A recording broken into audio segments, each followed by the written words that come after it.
Gemini, can you help me plan my 3-day vacation? Generate a photo of a muscly capybara. Explain the concept of supply and demand with OpenStax. Hi Gemini, quiz me on the rise of industrialization. Can you help me find an email? Yeah, I can help with that. This December, the world's top chess minds clash in the heart of New York City at the FIDE World Rapid and Blitz Championship. Witness world #1 Magnus Carlsen and other stars from across the globe. Rapid and Blitz, chess in its most thrilling form, unpredictable and unforgettable. Fast moves, tactics and blunders, and moments that will keep you on the edge of your seat. Witness the pinnacle of chess excitement. Get your tickets now at worldrapidandblitz.fide.com. This is the Google Pixel 9 with Gemini. And this is a look behind the scenes of a heated Fantasy League group chat, where Gemini's already made an image of a quarterback with noodle arms, a running back that's a snail, a Swiss cheese secondary, that's a new one, and now coming in hot, some wide receiver gloves made out of butter. Oh, let's see how they come back from that one. Still anybody's game, or anybody that has Gemini.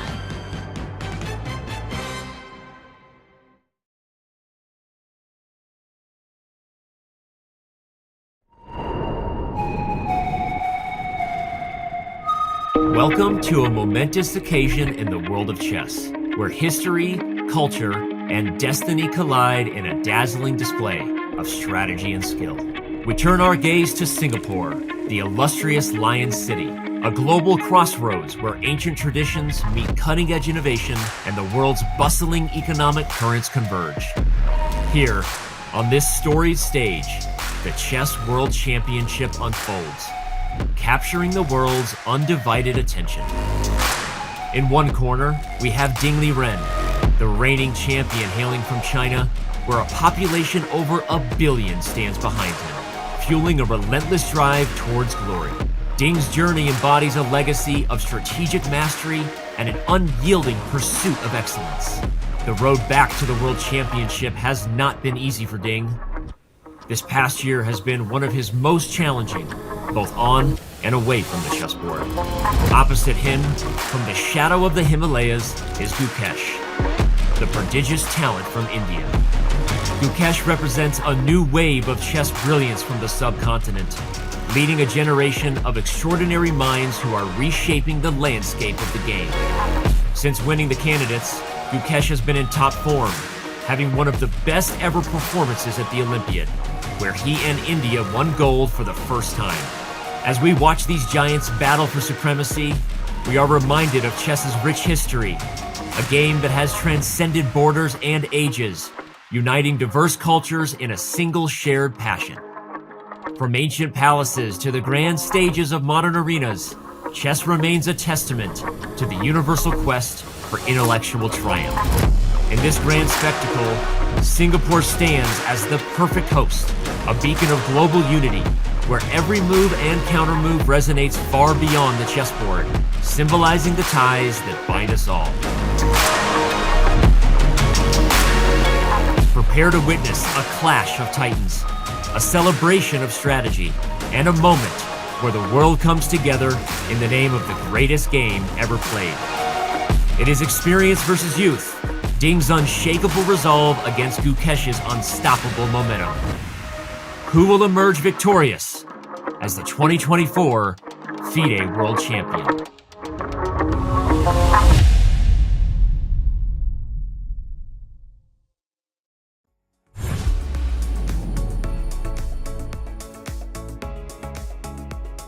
Yesterday, reigning FIDE World Champion Ding Liren delivered a masterclass, turning the tide in a stunning victory despite being nearly an hour down on the clock.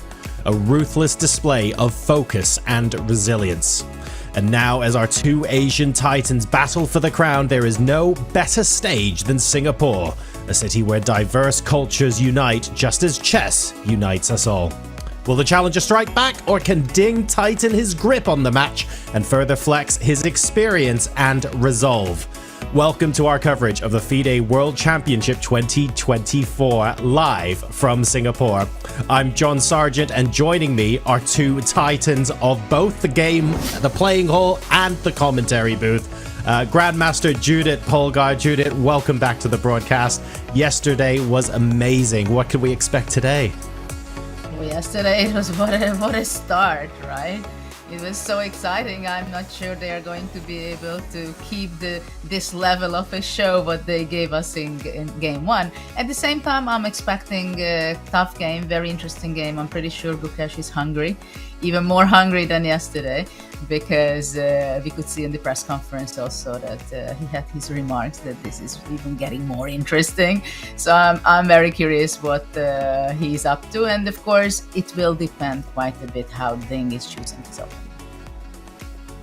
And joining Judith Polgar in the commentary booth today, the sharpest tool in the box. We're going to be seeing, hopefully, even more one-liners than we did yesterday. Welcome back, Grandmaster Daniel Naroditsky. Dania, I think Judith touched on it. I feel like today we're going to be seeing a psychological game played off of the chessboard as well as the moves on it. Well, good morning, everybody. I don't know exactly what I'm supposed to say at 4 a.m., evening, morning, dawn, to dusk, but with the number of twists and turns that we had yesterday, in honor just of the intensity of the game, they had to rename the city, the host city, from Singapore to Dingapore. Judith, I credit that to you, but I've heard that circulating around the chess medias. What else is circulating around? Gukesh's struggle, because he is down a point. He is facing already a nightmare scenario, and we've barely gotten the horses out of the stables here. He's going to have to get them out of their initial squares pretty fast, and he will try to strike back with the black pieces, John, against an ultra-solid Ding Liren, who has never been easy to beat, especially with black. So for those of us who are just tuning into the broadcast now or are unfamiliar with what has gone on in the event to date, this is day number 2. Game 2 is going to be played today. Let's give you a little bit of a recap on what happened when these two met for the first time yesterday. This is the event we have been waiting for, the World Championship. And we need to keep our seatbelts nice and fastened, because the intrigue will start from the very first moments. What is going to be the French? The French has only occurred 3 times across all World Championship matches. We see something very interesting indeed. I was playing this with the white side many times, and I wonder in what shape Ding will be in the match and how confidently he's going to be playing. Confident retreating move by Gukesh. We can see also in the body language of Gukesh that he knows what he's doing. A 24-minute think on, what is this, move 7. At this point, I'm kind of a little bit worried. He's spending too much time. We have a move, A5. Indeed. It is not the most popular move. I would say 5th or 6th in popularity. It is quite rare. Well, we can say that Gukesh made a very good appearance in game 1 in the opening. He seems to be with full self-confidence in his preparation. Well, he's dedicated to making a decision here, a thought-out decision, but the time situation is starting to slowly but surely equalize. Only a 15-minute advantage now. Whoa! Oh my god, Judith. Bishop g5 threatens not only the rook, but bishop d2. Gukesh must have anticipated this. But what is his idea? Bishop h4 maybe? No, that makes no sense. Black has a million moves there. Bishop d2 even. And Rip look open the how kingside. fast Ding is playing, like he's taking over. Look at him. Somehow I feel that Ding starts to have this self-confidence. I know what's going on. Rook c2 played, yes. Gukesh answered that question. Rook to c4 played. Threatening rook d4, Rook very takes simple. d4. How comfortable Ding is. Look at him. This might be one of the most interesting World Championship games I've ever seen, and it's game 1. Queen c2, he has played it in the wrong order and allowed queen c4. We're not going to wait too long for White's next move. 3.5 minutes for 10 moves. This will take a miracle. It might be over, Judith. He is a fighter. He exhausts all of the resources, but now he's down to 45 seconds, and you can smell it. Ding will see e5. He will see it. He's played rook f1, and he's played e5. Gukesh instantly plays bishop e. We will get, Judith, the position after bishop g3. No, he's played bishop g2. Similar move. What's the finishing touch now for Ding? Don't play bishop takes g2. You can't mate it in one move. 10 seconds, Judith. Gukesh has to make 2 more moves. He doesn't see what to do. He's got 5 seconds. He might lose on time. He's played bishop h3. But queen d1 should end the game. Uh-oh. Queen d1 ends the game. Before the time control. Tries bishop d6. That's white's 40th move. He sat there, he figured out how to deal with it. He was able to turn around the whole game in starting from move 17 or so. So this must give an incredible self-confidence to Ding. I'm Ding, I'm the world champion. I show you who is the world champion. And we have a score. He has defeated Gukesh, the reigning world champion, with the black pieces in the first game of the 2024 FIDE World Championship. I was caught in the opening, but the position suddenly turns around. I thought he would set it better strictly, but actually I had some counterplay on the queen side, so it's maybe confused for him to lose so badly after he played the opening phrase very good. And lastly, when you left, your mom gave you a handshake. What did she say to you? I should say that I played a very good game. You did play a very good game.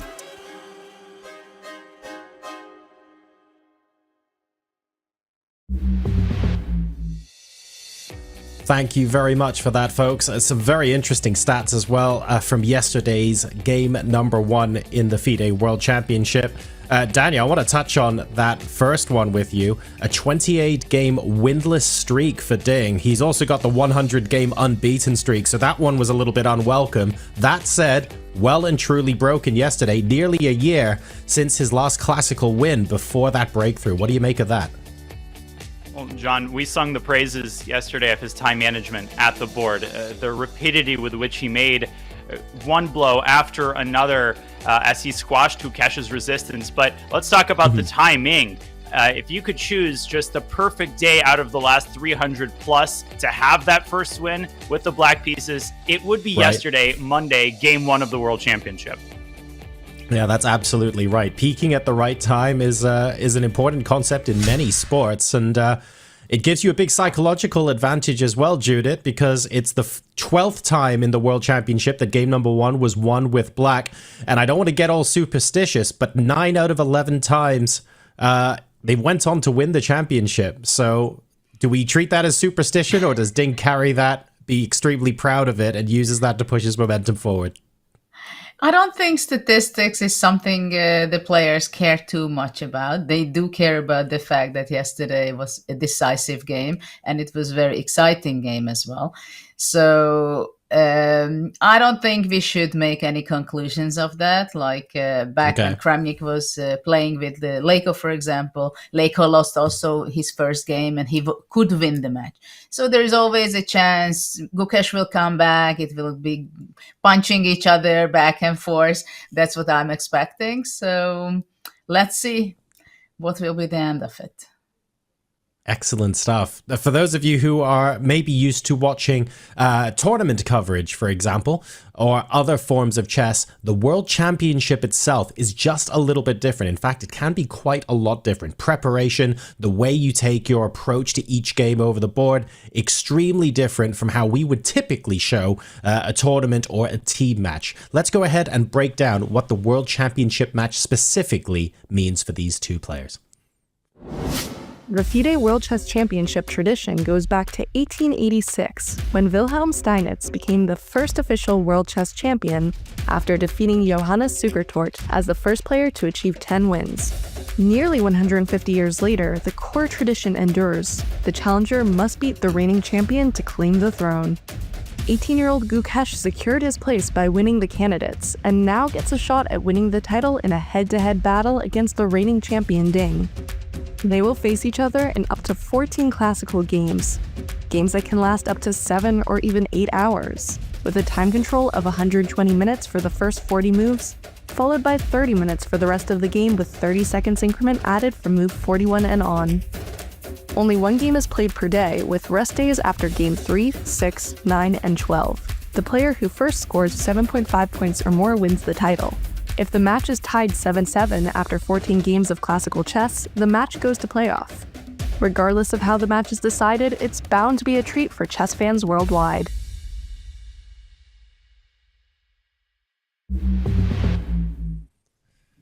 So the format hasn't always been the same, but the concept of the FIDE World Championship has been around for nearly 140 years now. We are simply continuing the latest in a long, long line.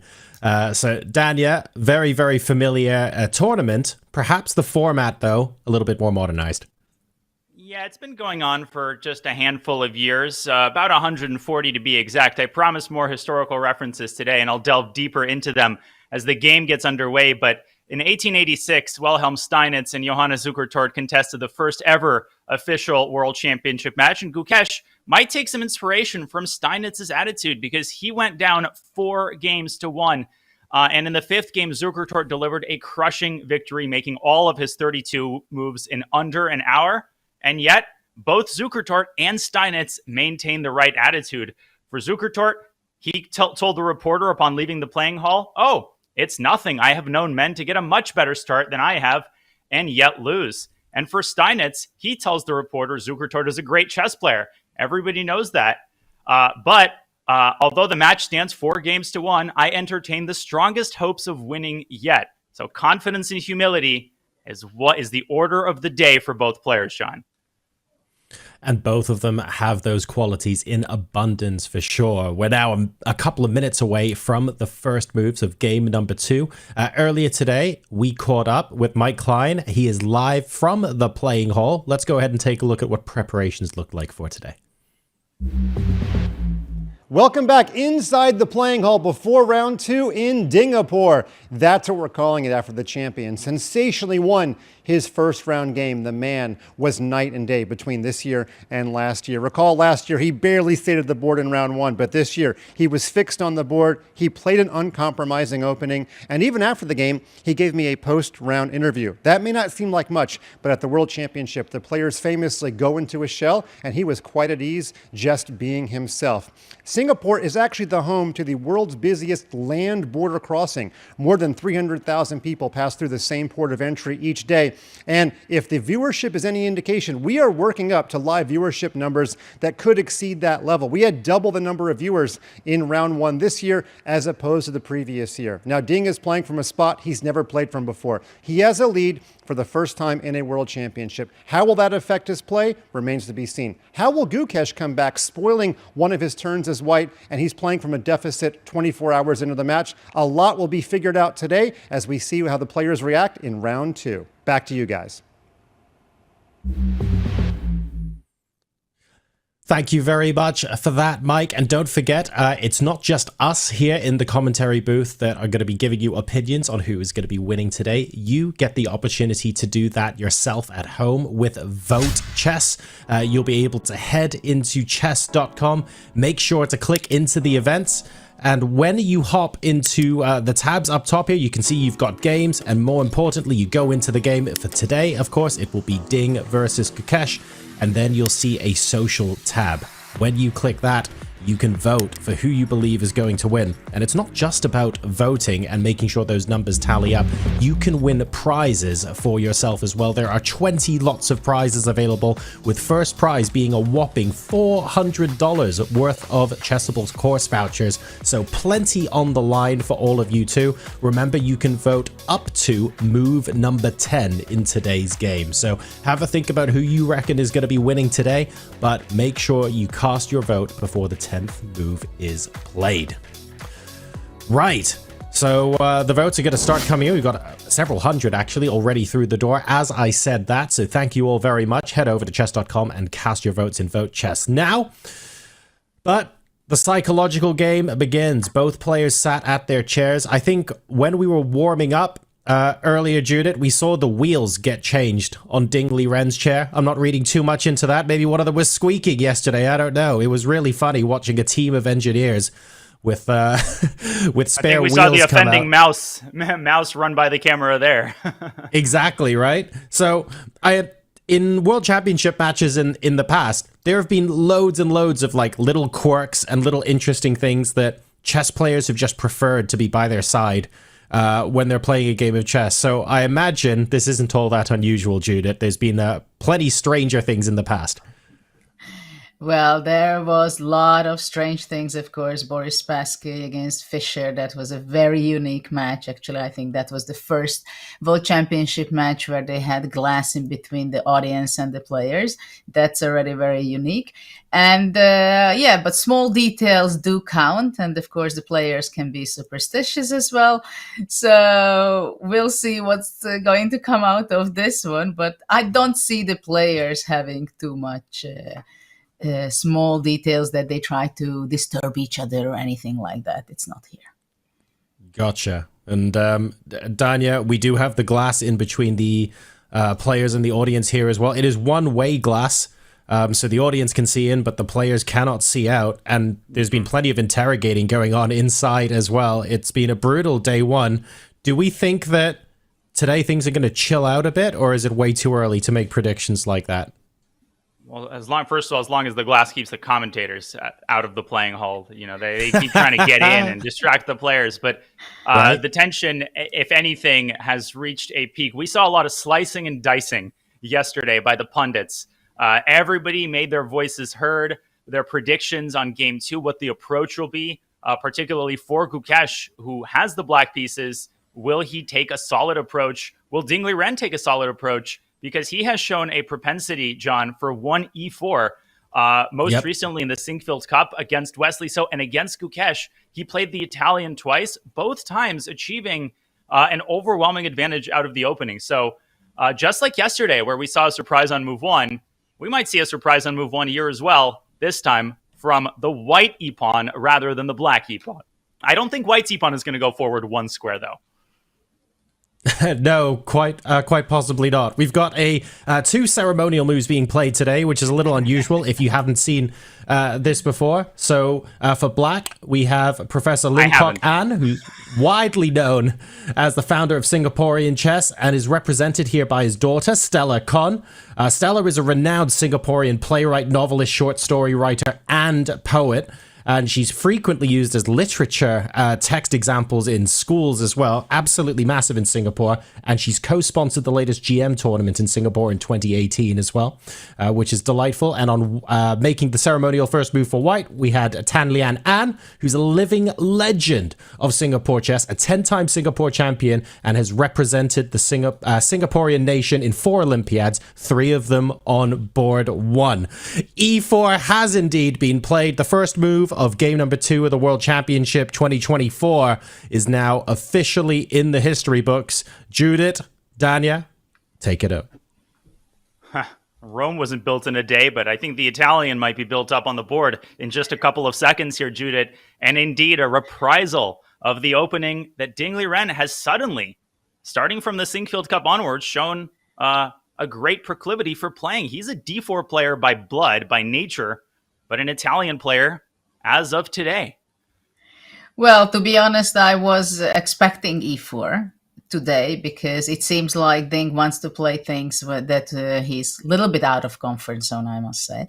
And so it's a solid way of playing. Of course, the match is very long, so he will have plenty of time to switch back to his classical, good old stuff with d4 and c4 and those openings. He's Catalan, right? But maybe we are going to see even more games. But it is very understandable. His second game, he just scored in game 1. So he's in a very good mood. And definitely today, I think he wants to try it, but not by any means. So this is the game where I would think that Gukesh will also be more solid than yesterday. But let's see how it will work out. But it will be a more solid game. And a knight lands on c3, which, to anybody who's not acquainted with the Italian may seem like the most unsurprising move ever. But generally, a pawn. I mean, I'm not familiar with the current Italian fashions, but I think a pawn still tends to land on c3 if white treats this opening topically. But Ding playing the 4 knights approach. What do we make of this, Judith? Well, it's an interesting approach because in the Italian, it is the classical way of playing is more to play with the pawn to c3 to support the center and then play b4, a4, and also at some point later d4 in the center. But somehow, this is kind of mixing the Rai Lopez 4 knights and some different kind of openings. But later on, White wants to play bishop g5, for now a4 against b5. But the bishop on c4 stands excellently on that diagonal to cover the d5 square. So in a later stage, bishop g5 can be played and go more forward with the knight. After knight c3, go all the way to d5. And these days, opening preparations are many times that it's not something that you want to enter into some concrete long lines, because of course all players are preparing with engines and they develop ideas. So they try to go more into the game and play and study more of the structures and somehow have self-confidence that I know better this structure. I'm going to be outsmart you in that. So we are going to see a battle of a structure, and we will see a battle who understands it better, who understands the nuances, the little details of this structure. You're exactly right. It's this paradoxical impact that these incredibly strong engines have had. You would think that we would go deeper down the Najdorf rabbit holes and go to move 45 now instead of move 35. But no. Somehow I'm reminded here of Gukesh's choice in the Olympiad against Wei Yi, this very offbeat Sicilian where he just puts a bishop on e2. And like you said, Judith, a lot of opening preparation now is positional in nature. You're not trying to score the knockout. That still exists, right? That's still a thing. But in many cases, you're trying to reach a position where, as you said, you're more comfortable with the structure, the typical plans. You just feel good about kind of the typical ideas. You feel like you have a good command of where the game is going. And I never forgot the words of my coach, Lep Sakis, who said that if you want to play solid and you're okay with a draw, paradoxically, one e4 is typically a better choice than one d4. Judith, what do you make of this sort of, this is a very high level point. It's very broad, but I actually really like that Ding is going for a simple, clear e4 opening position. Well, first of all, if you want to make a draw, you have to play for a win. This is also a golden rule.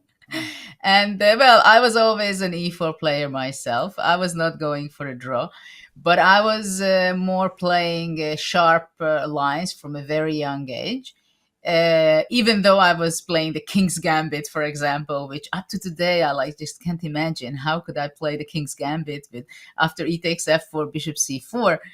And I became even a grandmaster with that opening. But I really like to play e4, not only the tactical and very sharp openings like in the Sicilian, but also I loved very much to play the Rai Lopez with White. I had good coaches who taught me very well the inside and outs of the middle game, which is essential to enjoy it and to understand it and to score points with that.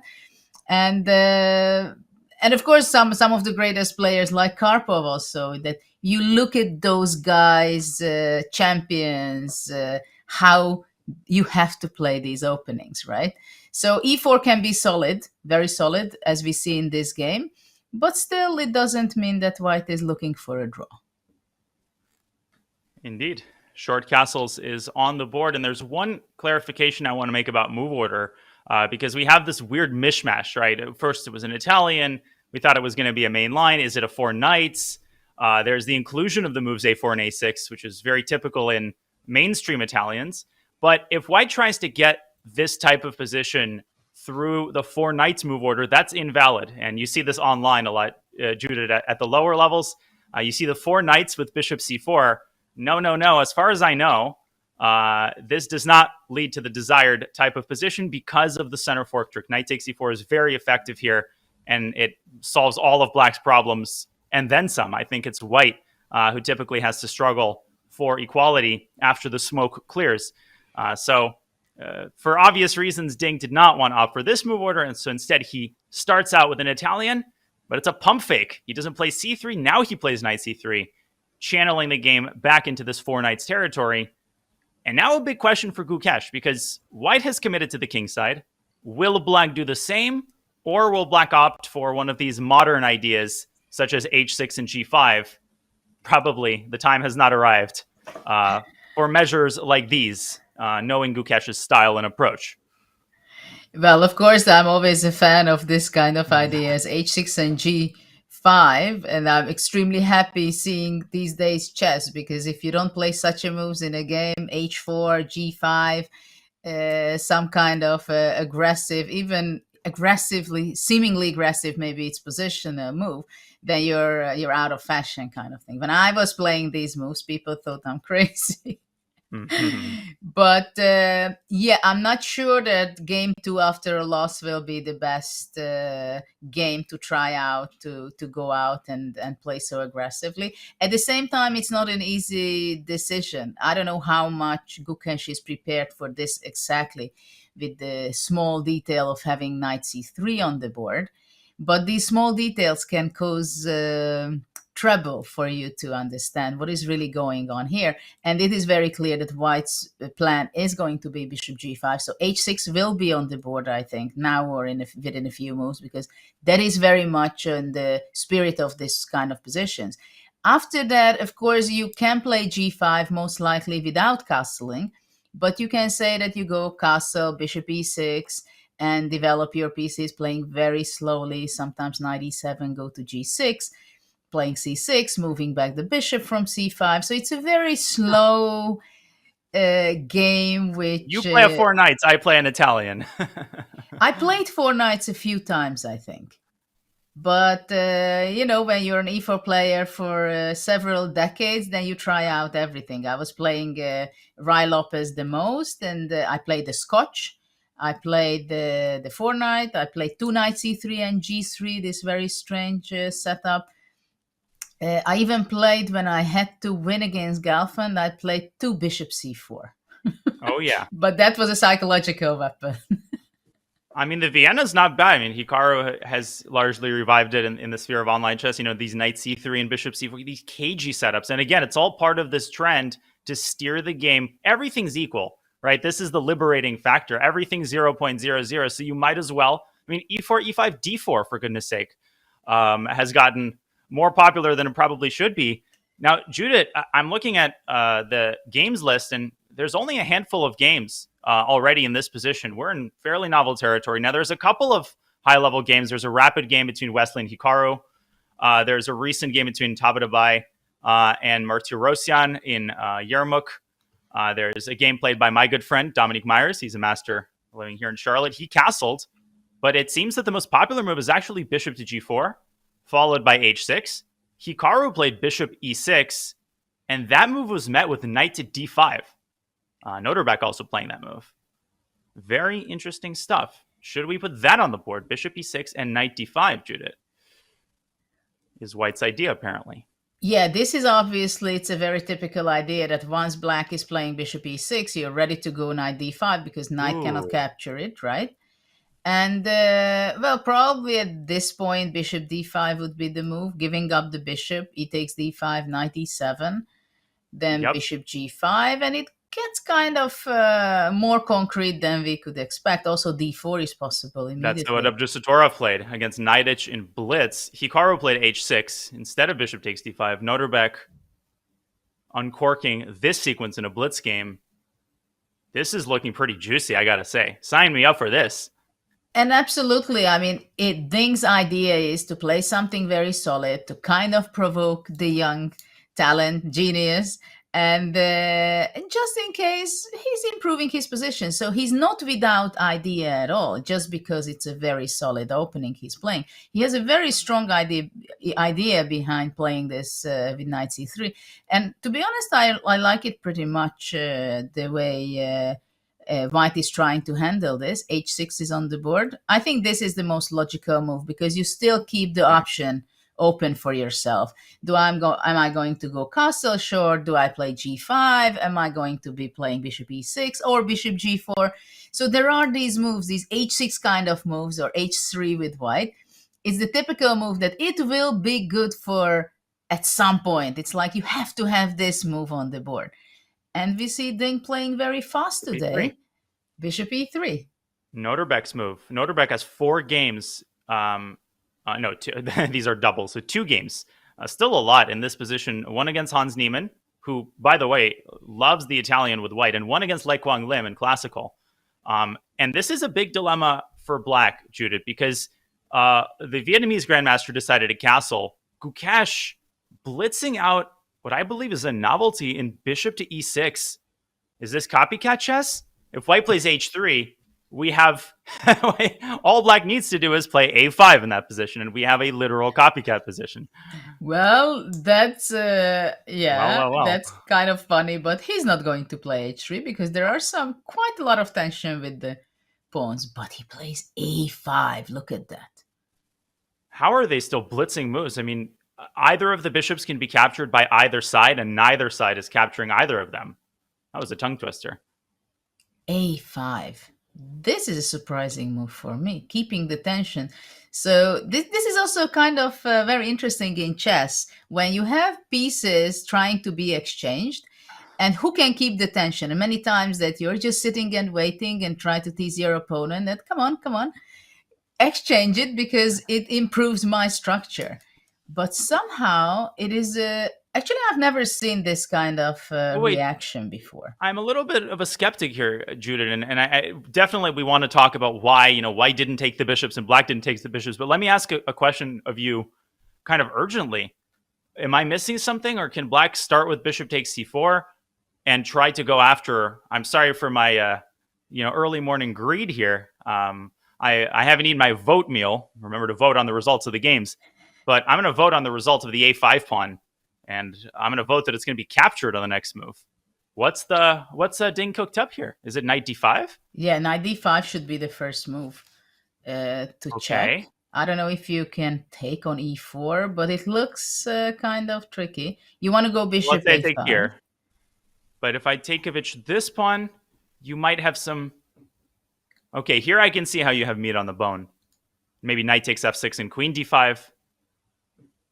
I don't know, maybe c5 looks not a bad move. But somehow the a5 bishop should get in trouble. You had your eyes on this pawn. Well, it's not my pawn, it's not my knight that I'm taking it, but it's something that we have to check, right? Well, Ding better have checked it because he blitzed out a5 like it's the most obvious move in the world. Maybe he just wants to go c3. Okay. Giving up the other pawn. You go back. Now you're not so greedy anymore. You don't take the a5. Now suddenly I'm satiated. I go back to c5. Okay. I mean, this better be something brilliant, because if black castles, it's almost like yesterday's situation. If black castles, he's got 2 extra pawns here. Black consolidates, he's got 1 extra pawn. So knight takes b4, Judith. We should mention that if the bishop were not on e3, there's this common idea of the queen sliding to e1, kind of Karpov-Christensen vibes. But unfortunately here, there is no way to fork the 2 knights. Well, it is possible. Well, no, yeah. No, I was thinking queen e1 if knight goes c6, but knight c2 is hanging. Bishop h6, yes. Yeah, maybe some rook a4 action. No, this I don't like. I like for white to have the knight on d5 and somehow try to get the b4 bishop in trouble. That would be my thought. This must be on Gukesh's radar because he's playing solid, right? I mean, he's not burning his bridges out of the opening, but if, Ding serves him this idea on a golden platter, Gukesh is not the kind of guy who's going to skip out on an opportunity to stir up some intrigue. What could it be? What about queen d3? Hitting the knight. Yeah, so where do you go? You go back to f6 or... I don't go to c5 because then the bishop is completely hemmed in. That would be kind of crowded over there, and you will regret that the bishop is on b4. Yeah, I just go, I think, bishop queen e2. And then knight e6. Maybe queen f5, actually. Queen f5 seems to be also an interesting spot. Threatening c3. I think I have to drop back to e6.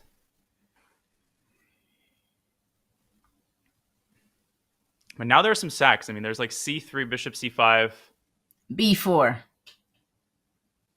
Yeah, playing for the positional clamp. There can be some great compensation for white, possibly. Since I just want to show AlphaZero, the video. since AlphaZero came into our life, we are not surprised on any pawn sacrifice, which might have sense in 27 moves later, right? I mean, just looking at this with an untrained eye, White's piece activity, the clamp on the light squares, space advantage, this might be some AlphaZero home cooking from Ding Liren. And I also don't want to get too bogged down, Judith, in case you had any other candidate moves that you were enticed by after A5. No, this is a very interesting discussion. What we have, I think, that can you go for the A5? And it's so interesting for me to see A5 on the board, because it's like, you know what? I give you a pawn. Don't you want to take it? It's right there. It's like, go for right there. it. Spend your time. Just I'm making it even all the more attackable for you right there. I'm putting it in the line of fire of all your minor pieces. Now, if Black doesn't take it, what happens? Go ahead. What about if you go bishop b4 instantly without taking on c4? Just about to ask you the same question. I thought maybe knight d5 is a little scarier there. Yeah, anyway, knight d5 has to be the move. Bishop takes a5 and probably just c3 or something. Yeah. But so what? Bishop b6, queen b3. Bishop takes c3. Queen b7. Takes b7. Bishop f2. Rook f2. Bishop d5. I think Black is okay there. Bishop d5. Bishop d5. Yeah. And Black is not okay there. All right, Andrasa Dorian. We need to call him up from his grave. It's incredible the power of the d5 knight here with all the tactics after queen b3 and stuff. And I should also show an additional powerful... Well, here, actually, the bishop is just lost right away. But, of course, the queen, in some cases, can come up to a4 with a check. Of course, here, the rook on a1 is developed without making a move. So what were we just looking at? c3, bishop b6 right away. Yes, bishop b6 and then queen b3. And you were proposing queen b3. Now, White can also play knight takes b6, bishop takes c6, and then queen b3. Maybe a simpler maybe that's a simpler, more straightforward. Boom. Just gives a clear plus for White. Yeah, and then Najdorf, this actually occurs as well. This type of fork where the queen comes to b3. Actually, this structure occurs in the Najdorf in positional lines. So I'm quite familiar with it. And quite familiar with losing my e6 pawn. But look, okay. Ding made a new strategy for today. Yesterday, he was sitting all the time at the board. And today, he's in his room. From checking and looking his preparation on the board from the screen. Shades of his match with Nepo. But where are the walnuts?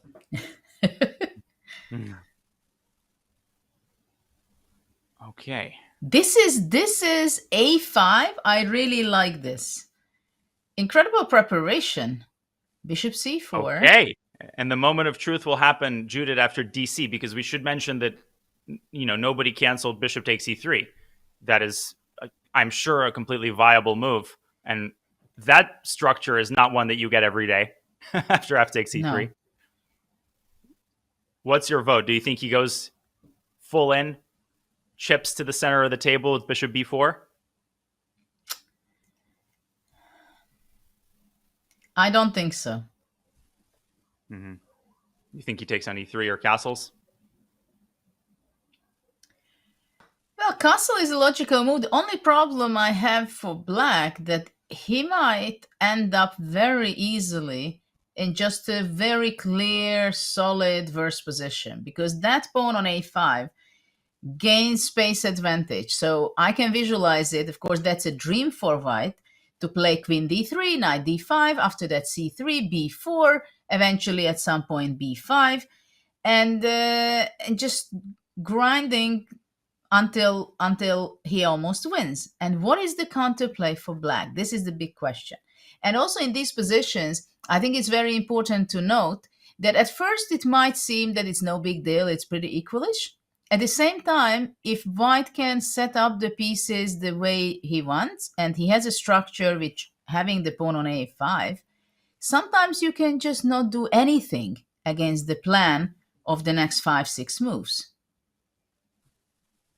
Yeah, it's this move a5. It reminds me like James Bond films of like a shoe and a knife extends out of that shoe. Like that shoe is really cool, but it's also a really comfortable shoe. So you can wear it like a normal shoe. So if black castles and doesn't win the pawn on a5, that pawn immediately stops becoming a provocateur and starts clamping down on black's structure, and the move kind of becomes positional. If black plays bishop b4, then we get into the tactical component of this move, which is that it provokes black into spending a couple tempi and kind of getting his pieces stuck to the side of the board. So this is already a huge moment for Gukesh. Very impressive preparation, if indeed it still is preparation from the reigning world champion. And Judith, we definitely, in an alternate universe, would discuss bishop takes e3, but I feel like he's about to make a decision.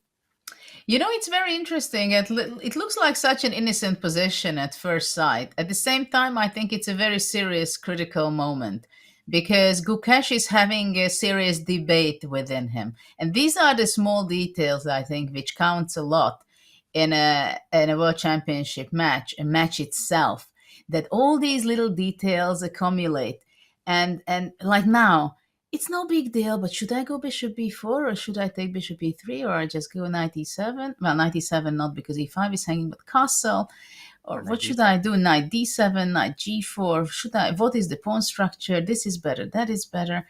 But at the same time, one thing black does not want to have a game which is one-sided and it's just white who is playing and can maneuver all over. And just sit and wait whether can white improve his position as much to make it a winning, or just you want to have counterplay with black, right? So this is why the big debate is going on within Gukesh. And of course, he knows it exactly that if he plays bishop b4, he enters something that Ding was preparing. He knows what he's doing. He played so fast until this point, contrary to yesterday.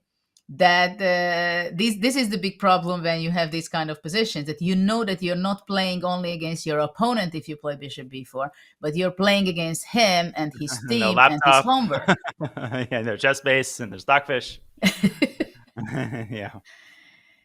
Because objectively, maybe it's the best move, but this is what it is very, very difficult to decide. So you have to trust yourself, but you know exactly if you go bishop b4 and it turns out to be just the worst position, then, why couldn't I just play knight d7? Why couldn't I just play anything else and go for it? Why did I go into the home preparation, right? At the same time, it can be, okay, home preparation, he's trying his best, but bishop b4 is the best move because maybe it's going to be some forced line, but still that's the best move. So this is the big inner debate and fight. Yeah, and black's position is fundamentally healthy, Gukesh might be telling himself. I've only made developing moves. Unless my opponent hacked chess, bishop b4 cannot be such a bad move. I mean, what's the worst that can happen? Well, the worst that can happen is you go 30 moves down Ding's chess space file. And so, Gukesh, you called it, Judith. No bishop b4 for us today. Instead, he castles kingside.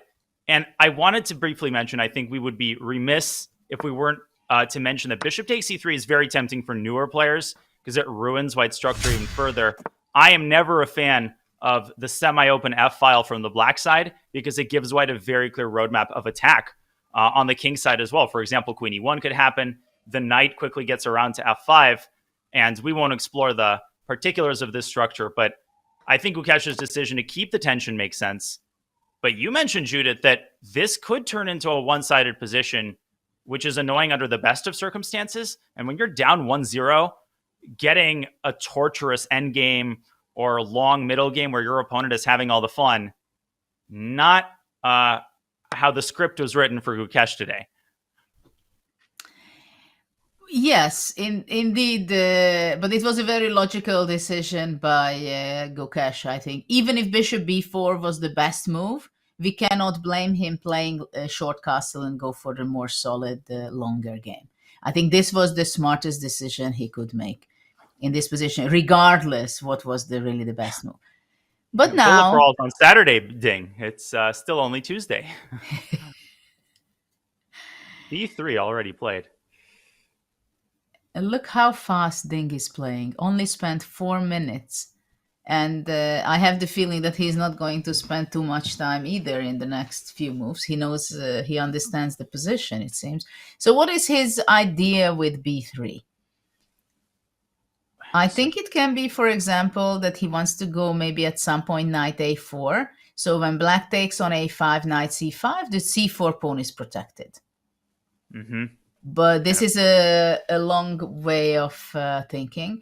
And we see again a tension, as we've seen it with the tension with the bishops. Now we see the tension with the queens. Like, do you want to exchange and improve my development that I bring my rook to the d line, or you want to move away from the d file?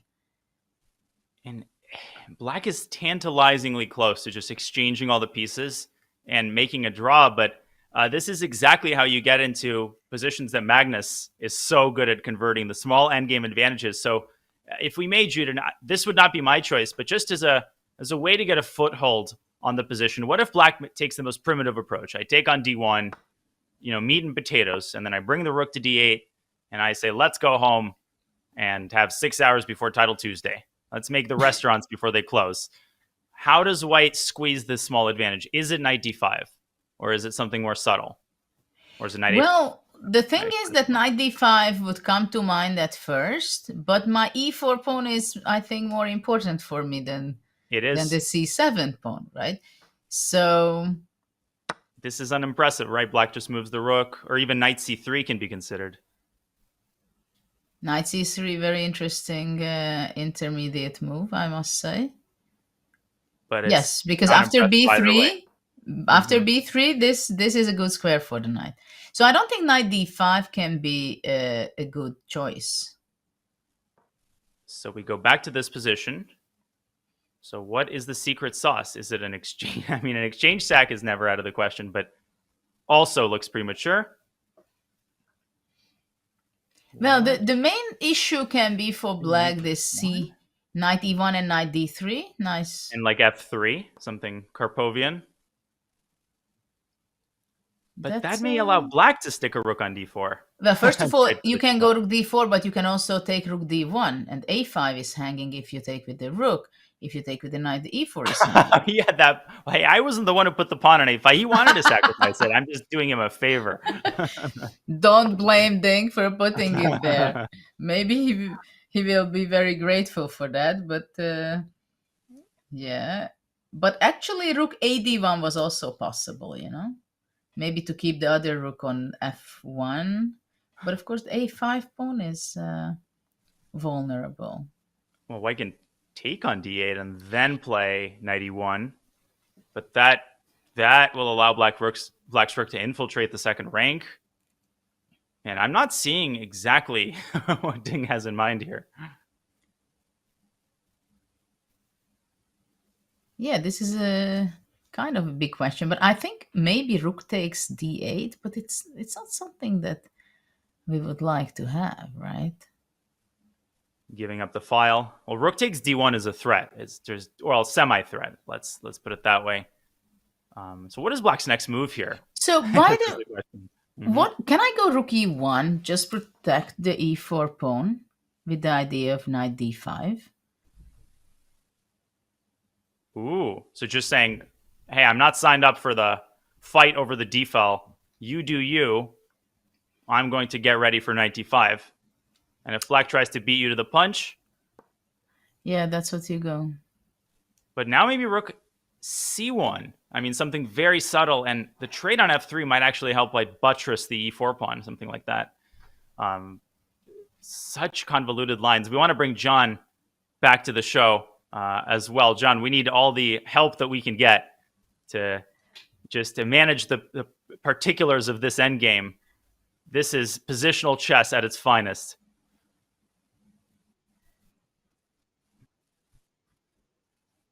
Looked very, very subtle indeed.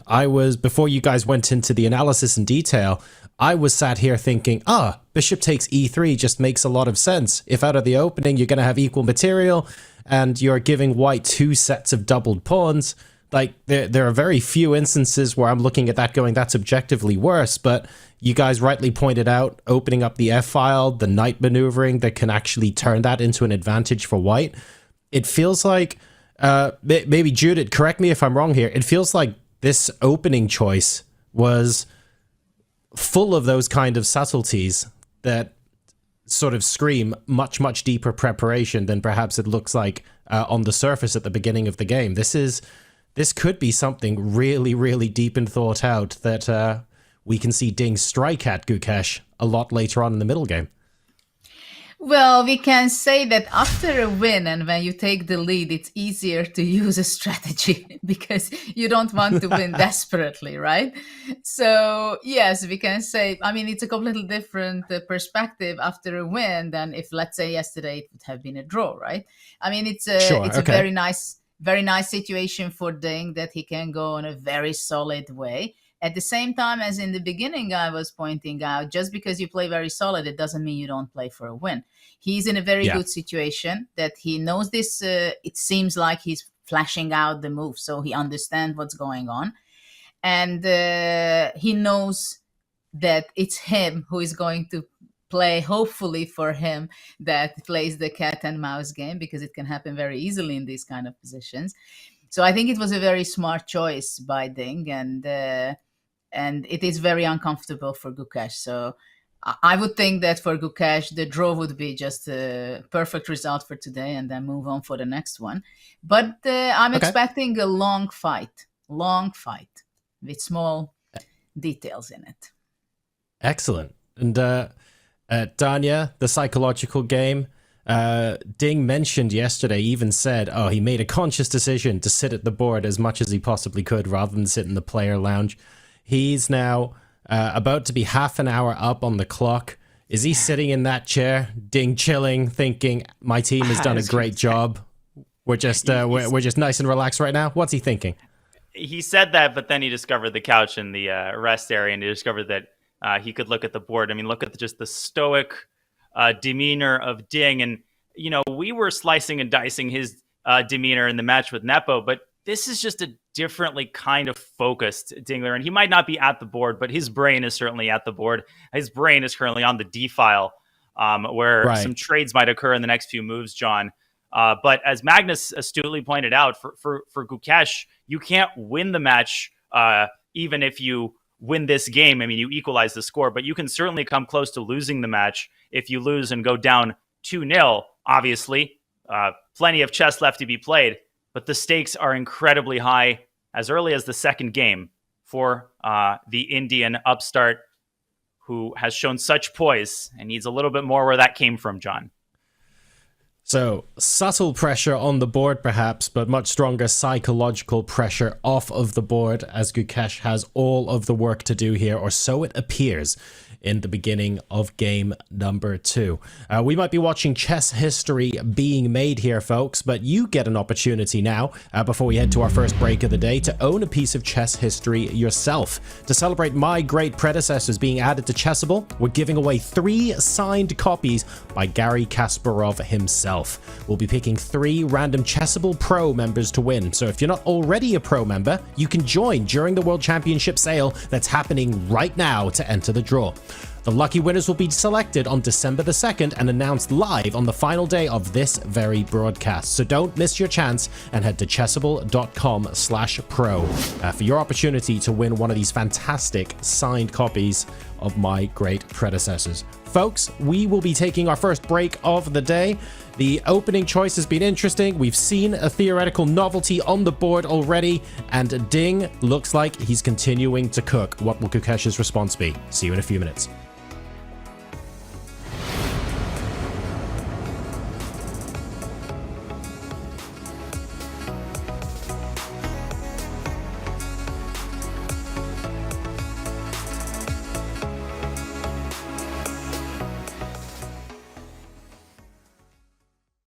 This is the Google Pixel 9 with Gemini. And this is Dan, suggesting some places to meet up and watch the game tonight. But you know what's better than a list of places? Knowing how close those places are. Which is why you're just going to ask Gemini to put these places on a map. Whoa, how's that for teamwork?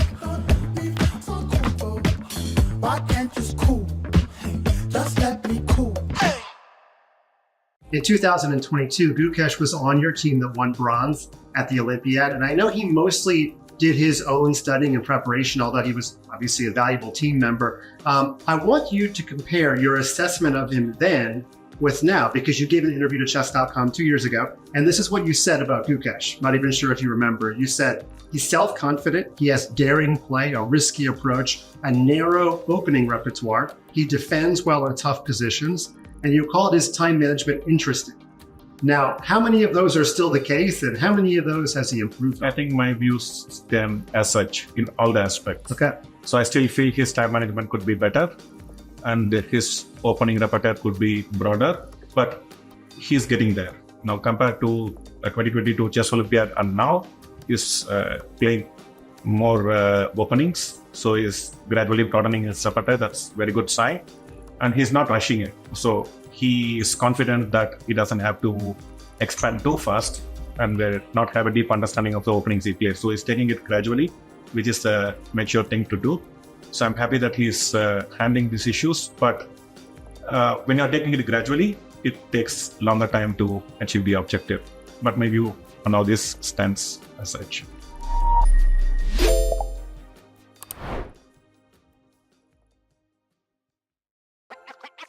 This December, the world's top chess minds clash in the heart of New York City at the FIDE World Rapid and Blitz Championship.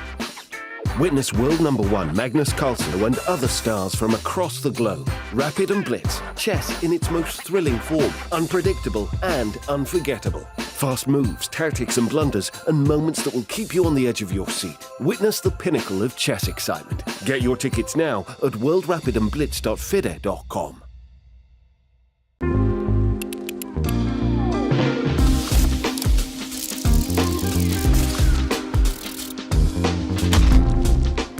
When Ding burst onto the scene as a teenager, he had a very aggressive attacking style. As he's got older, however, he's become more strategic, and he even had a 100-game unbeaten streak in 2018. Powerful with white and unbreakable with black, one of Ding's strengths is his calculation. Ding, he's always had this ability to see very deeply into the position. Here we join one of his most famous games. With black, he has already sacrificed his queen for only a rook and a piece. That being said, the white king is out in the open and extremely weak. Ding now came up with an incredible idea. Even computers struggle to understand this at first. Ding brought his rook forward to a square that looks like it's protected. If white were to capture this rook, however, then black would take with his knight, giving a fork, attacking the white king and attacking the white queen. This would be winning for black. Black also creates a threat. If white were to play a clumsy move, a careless move, then black would give checkmate. He pushed his pawn forward, protected now by this black rook, and after white takes, bishop would jump out and give checkmate. This is one of the most beautiful games I have ever seen.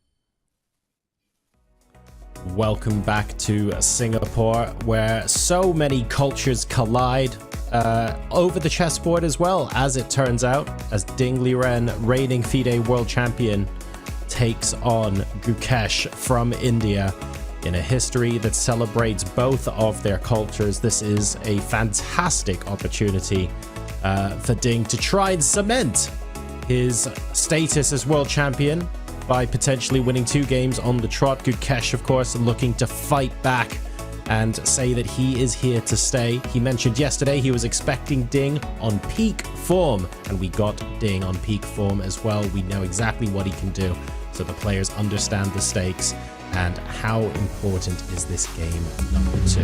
So far, we've had a theoretical novelty, some very, very quick blitzed moves, and I have to say, overall, Judith, it's hard for me to find scenarios where Team Ding is not currently in the driving seat. Well, it is a very solid position right now, and this is what Ding wanted. At the same time, at the move 8-9, somewhere there where he played a5, it was a provocation, and it didn't work out that way, that Gukesh controlled himself. He did not grab the pawn, which was very tempting, I'm pretty sure, for him, but he went on the more logical and more wiser direction to go to a smooth game. He simplified the position with the bishops, he simplified the position with the queens, and now the big question is it just going to be a simple draw and Gukesh can move on to game 3? Or Ding can really press this position for end of the day? Because this is the big question. Of course, that would be psychologically, even if it would be end of the game of a draw, it would be very important for Ding to be able to press and to show that he is pressing, but if the young boy is doing very well, then he can manage to make a draw. So now the psychological battle is there. So, Danya, I'm going to throw the tricky question your way. You're Gukesh in this position, right? You're half an hour down on the clock. It feels like this is within your opponent's prep, but not necessarily your own. There's a chance that they might hold a lot more of the cards than you do, but you don't just want to, on move 12 or 13, go, oh, I guess I better grind this out and make a draw. What is the path to turning this into a game that you can win from this sort of position when your opponent has the cards psychologically? Well, John, I don't know if I've ever uttered the words "I'm Gukesh" ever before. I wish I were Gukesh with such a sparkling career, and of course, his first shot at the world title. But I think the words "win" need to be temporarily removed from his vocabulary, because right now, just like yesterday, the task was take a look at the game, get some food, and you get some rest and prep for tomorrow. Right now, the task is solve the problem that's immediately in front of you. And, if Ding tries to litigate this advantage and overpresses, then that might shift the focus. But right now, I think in the next couple of moves, Gukesh has to make sure, depending on what Ding plays, that he keeps his queen side intact and doesn't allow Ding this Karpovian vice-like grip on the queen side, which may result in a 70-move torture session. Or 170. Fair enough. Well, yeah, exactly. We could add 100 moves to that, can't we? This will be an interesting one to watch. A lot of positional subtlety. Frankly, folks, a lot of interesting lines to go down, depending on what decisions both of these grandmasters make at the beginning of this middle game. So I will let both of you get back to it. Thank you so much, and I'll catch you guys again in a little bit. Okay, Judah, which move do we start with? You were brimming with ideas. So can you bring us up to speed on what White's aims are in this position and what the top candidate moves are here? Because this is more tactical and concrete than it may appear.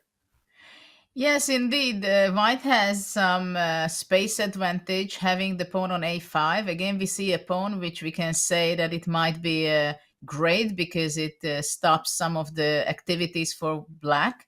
Like black cannot push any of the pawns. At the same time, White dreams to play one day knight to a4 and give trouble to the c5 pawn because it's not so easy to defend. At the same time, White's a5 pawn has to be protected right now by the a1 rook, right?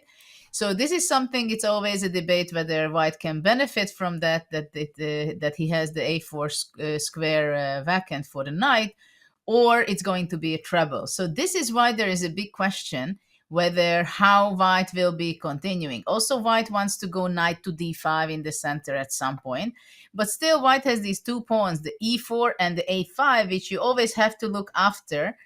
And there are some maneuvering plans for white. The c3 knight, as I said before, can go to a4 or it can go to d5. So that's a very clear path that eventually you decide which way you can go or which is the best one. But you have another knight on f3, which is doing quite fine, but definitely there are much better spots in this position. So the dream spot of that knight is d3. And the reason is because it still attacks the e5 as it attacks from f3, but it attacks the much more important and more vulnerable pawn, which is the c5. Exactly the one which is highlighted with green because they can get in trouble. So actually the two knights should make a beautiful dance in order to get a real great advantage for white. So if, let's say, we would go illegal move knight f3 to d3, then that would be some pretty problematic for black, because black would have to go knight d7 to protect both of the pawns, and then white can be already actively going knight a4, I believe, or knight d5. I mean, both are pretty tempting at this point. And which b3 was very important move, I believe, by Ding, or it was a very thoughtful move for later, that when black is capturing the a5 pawn, the c4 is going to be protected already. But of course, made a move, and it's your move. And the rook c1 move. C1. I didn't get there, but before the break, I pointed out that rook d1 is dc1 is a very interesting, very Karpov-like move, I must say. And the reason it's played, because you need both of your rooks, even though it looks very ugly. And this is something, when you teach chess, you would never say that you move away your rook from the open file, giving away for your opponent the open file.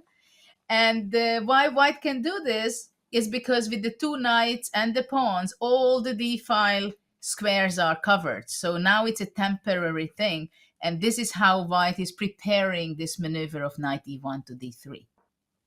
Yeah, we assume often that open files have to be fought for in all cases, but it's a voluntary battle. You don't have to sign up for this particular project. You can just get away from there. So you get the D file, I'm on to more important things.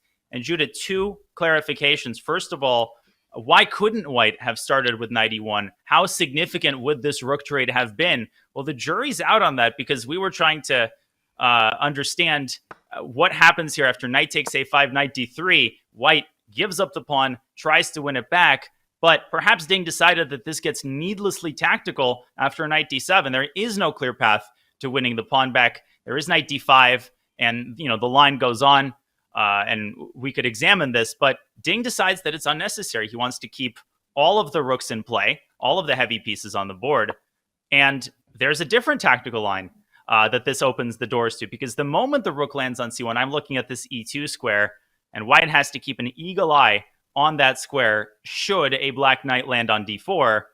This is my sort of tricky little idea. Judith, I see a trick, I go for trick. I have bullet brain. I do have bullet brain. Knight takes e5, knight takes e4 is what I was trying to make work during the break. Can we go through this line really quickly? Yeah, you said this very great tactical vision, what you said. Knight e2 and takes, and rook e8. Ooh, apparently knight e2 is not the move, but we'll get to that in a second. Because after knight c1, rook c1. Oh, white can play knight c3. What an inferno. Covering one, and the knight is toast. What an amazing move. Because if you take, black executes the main idea. Rook e8, pinning the knights, and pawn f6 wins the knights. Well, at least one of them. This is such an easy move to miss. It's like queen d4 check yesterday. Yes, indeed. Boom. And black can attack this knight. And are you telling me it's going to move back to f3? Of course. Where else? The motion of the knights in this game is honestly just magical. You understand why my favorite piece is the knight. It just brings all the surprises. Best time of the day, too. Best time to commentate. This is amazing, knight c3. It's so easy to blunder. But black can actually play rook e8 here. Black doesn't have to play knight e2. That's the ultimate twist. I did all of this just to give that fork. And apparently you're not even supposed to give the fork. And that's how you equalize. Beautiful. Knight f7, then knight e2 and knight takes c1, threatening mate on d1. Or maybe not, I don't know. Yes, No, I think that's correct. No, but after knight f7, you can just simply take it back, probably. Yeah, and now the threat of knight c3 to go knight e2, and that's not funny to see both of black's rooks on the second rank. No. But your idea, Judah, was not knight takes e5, and I find this so much more impressive. It was actually to still go knight e1. Yeah, this is what is very interesting. I remember when I was a teenager, I was somehow very slow in understanding these things, these kind of moves like rook c1, that you're making a seemingly very passive move. You're giving away things, which is very important when you learn when you're a kid, like the open files and so on. But suddenly you have to realize it that there are some positions, closed positions, when there is a priority that simply after the rook moves away, having the knight on c3 defending the pawn on e4, black will possibly not stop my plan. And once white is able to regroup the pieces, knight e1, knight d3, playing f3, king f2, king e3, just to improve the position positionally, after that, already you can bring back your rook to d1 if you want to do it, or you can go on to improve your position otherwise. But first, it can easily happen that you have to go passive, go away from d1, come back knight to e1 in order to replace it to a much more active place. And white's not even in a hurry. Knight d3 isn't really a threat because of knight b3. Judah, there's this concept Dvoretsky talks about often, pseudo-activity. And that's what often creates the illusion that black is succeeding in his plans. You've got this beautiful knight on d4, but in many ways the knight helps white because it provides an umbrella, a cover for white to operate with, kind of like Ding's knight yesterday on c4. And that's why he moved that knight up to b2 so that the c4 square would be vacated for the queen. That was a crucial idea. Here, the knight on d4, it doesn't bother white. White's able to work around it and continue to target black's weaknesses slowly but surely. We should also point out that knight takes e4 here is a very unfavorable transformation of the position, because as long as the center remains closed, these knights are going to run circles, literally, around the rooks in the ensuing material imbalance. Here, white can just take on c1. This is a nightmare. Oh, literally a nightmare for black. Not intended, actually. My first unintentional pun of my commentator career. Indeed. So let's go back and see what is the actual position of the game, rook dc1. This can be a very unpleasant move. But, it's also possible that black should be more concrete and active. So he cannot allow white to regroup. I mean, it's like the problem is for black that he cannot just play rook d7, rook d8, or just making moves, because he cannot allow white to regroup knight to d3 and f3 and then just attack the c5 pawn, and also to play knight d5. So he has to think very concretely right now. How is it possible to stop it? I have a crazy idea, but something tells me there's a tactical flaw. Knight d4, knight e1, and then b5. Ooh. That's the kind of reaction I would want to see from Ding, should this appear on the board. Because your idea is that after b5, a takes b6, en passant, takes rook a6, and you want your knight e4, of course. Although I'm not sure that achieves the desired effect, because then knight could again get trapped on c1 in the end. So knight e4. This is crazy. E4. Again, we get this situation. Knight c3. Or even rook a1? Oh, but then rook d1 and rook d8? Holy smokes. You want to just go here. But then...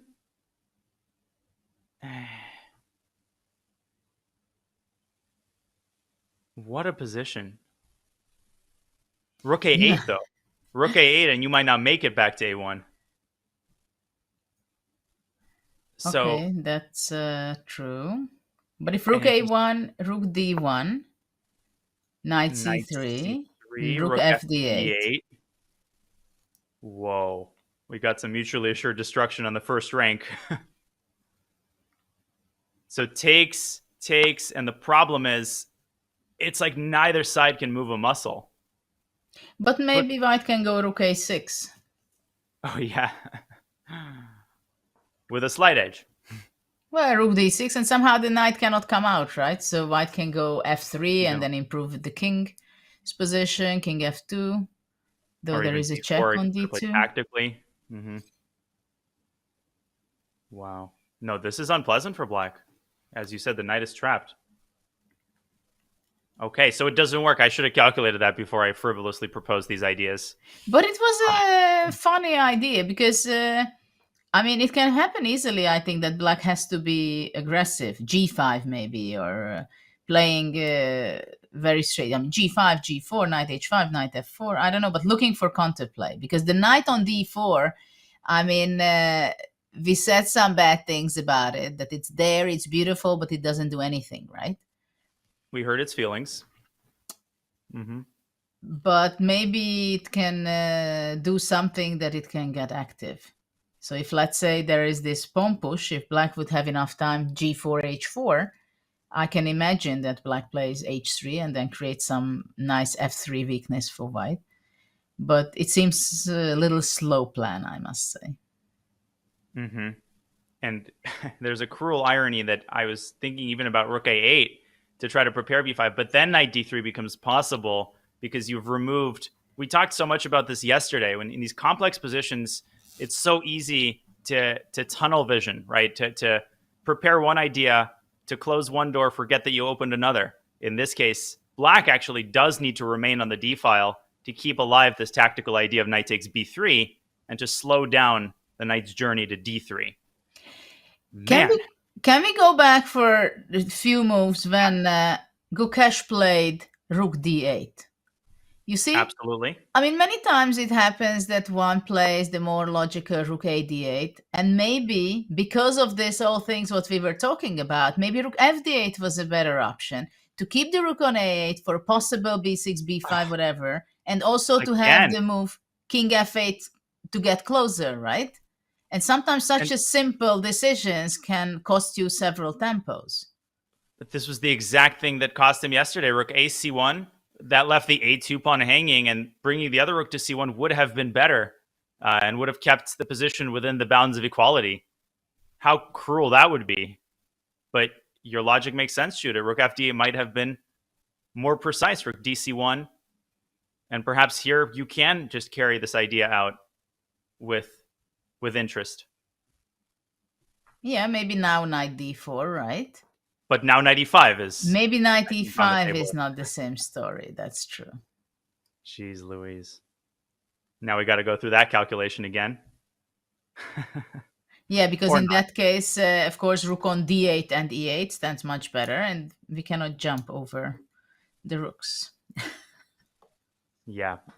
I'm going to save that for a time when our calculation batteries have been recharged. To recharge them, we do have an interview that our very own Mike Klein conducted with Gukesh before the FIDE World Championship started. So as he ponders his next move and a potential knight jump to g4, Mike Klein, take it away. Let's hear it from Gukesh himself. Working with you so directly, but he said if he had to offer a critique, it's that you could improve your time management and you had limited opening repertoire. And I asked him this summer, has he improved at all since 2022? And he said, yeah, he's improved a little bit, but there's still a ways to go. So I'm wondering if you think that this is indeed not necessarily a weakness, but something that you've actively been improving on. Yeah, I mean, for sure. It's clear what this things. Once I started playing the elite events, it was clear that my weaknesses have, the players were like highlighting them, and I've worked on continuously, and I think I've improved a lot, and I've understood myself and my my tendencies much better, and in preparation for the match as well, we tried our best. I personally thought about a lot of things, and I'm very happy with how I prepared and all ways. Chess wise, time management, or physically, mentally, everything. I'm very happy with my preparation. Obviously, I know that it's not perfect. It's impossible to prepare perfectly, but it's good enough. And now it's all about just doing the right things in the match. You told me something at the candidates tournament that I don't think I've ever heard a grandmaster say before. You suffered a loss. It was around 7 or 8 or something, and you said the loss relaxed you. Never heard that said before, but is there any chance that a loss could relax you in a one-on-one match? I think that in the candidates, I don't remember what I said, but it certainly did not relax me. It gave me more energy and more motivation, I think. And the main reason I felt that way is like, I took that game as just a wake-up call, because I was doing certain things that I was not supposed to do, and I suffered this loss. And then after the loss, I was thinking, even if I'm not doing everything perfectly, I'm still, in second place, behind half a point behind the leader. And if I correct these couple of things, I will have very good chances of winning. And it gave me this confidence that I am so close to being at my best. And then the next game, once I won, and once I played a very good game, I won. I felt at my best, and I just after that, it was just about proving that I was the best.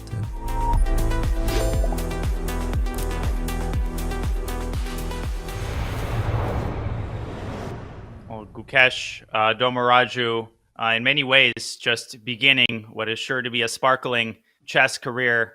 And this is his first shot at the world title, and a setback in the first game. But his former coach, Vishnu Prasanna, he wrote that Gukesh surprised me early on with his strategic sense and unique strategic decisions.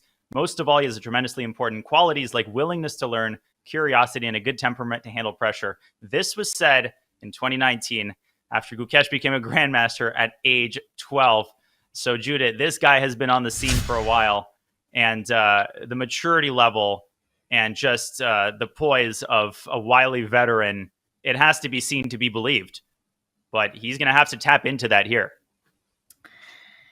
Yes, indeed, he's having the most difficult 2 weeks of his life, I think, coming up. Started already yesterday for sure.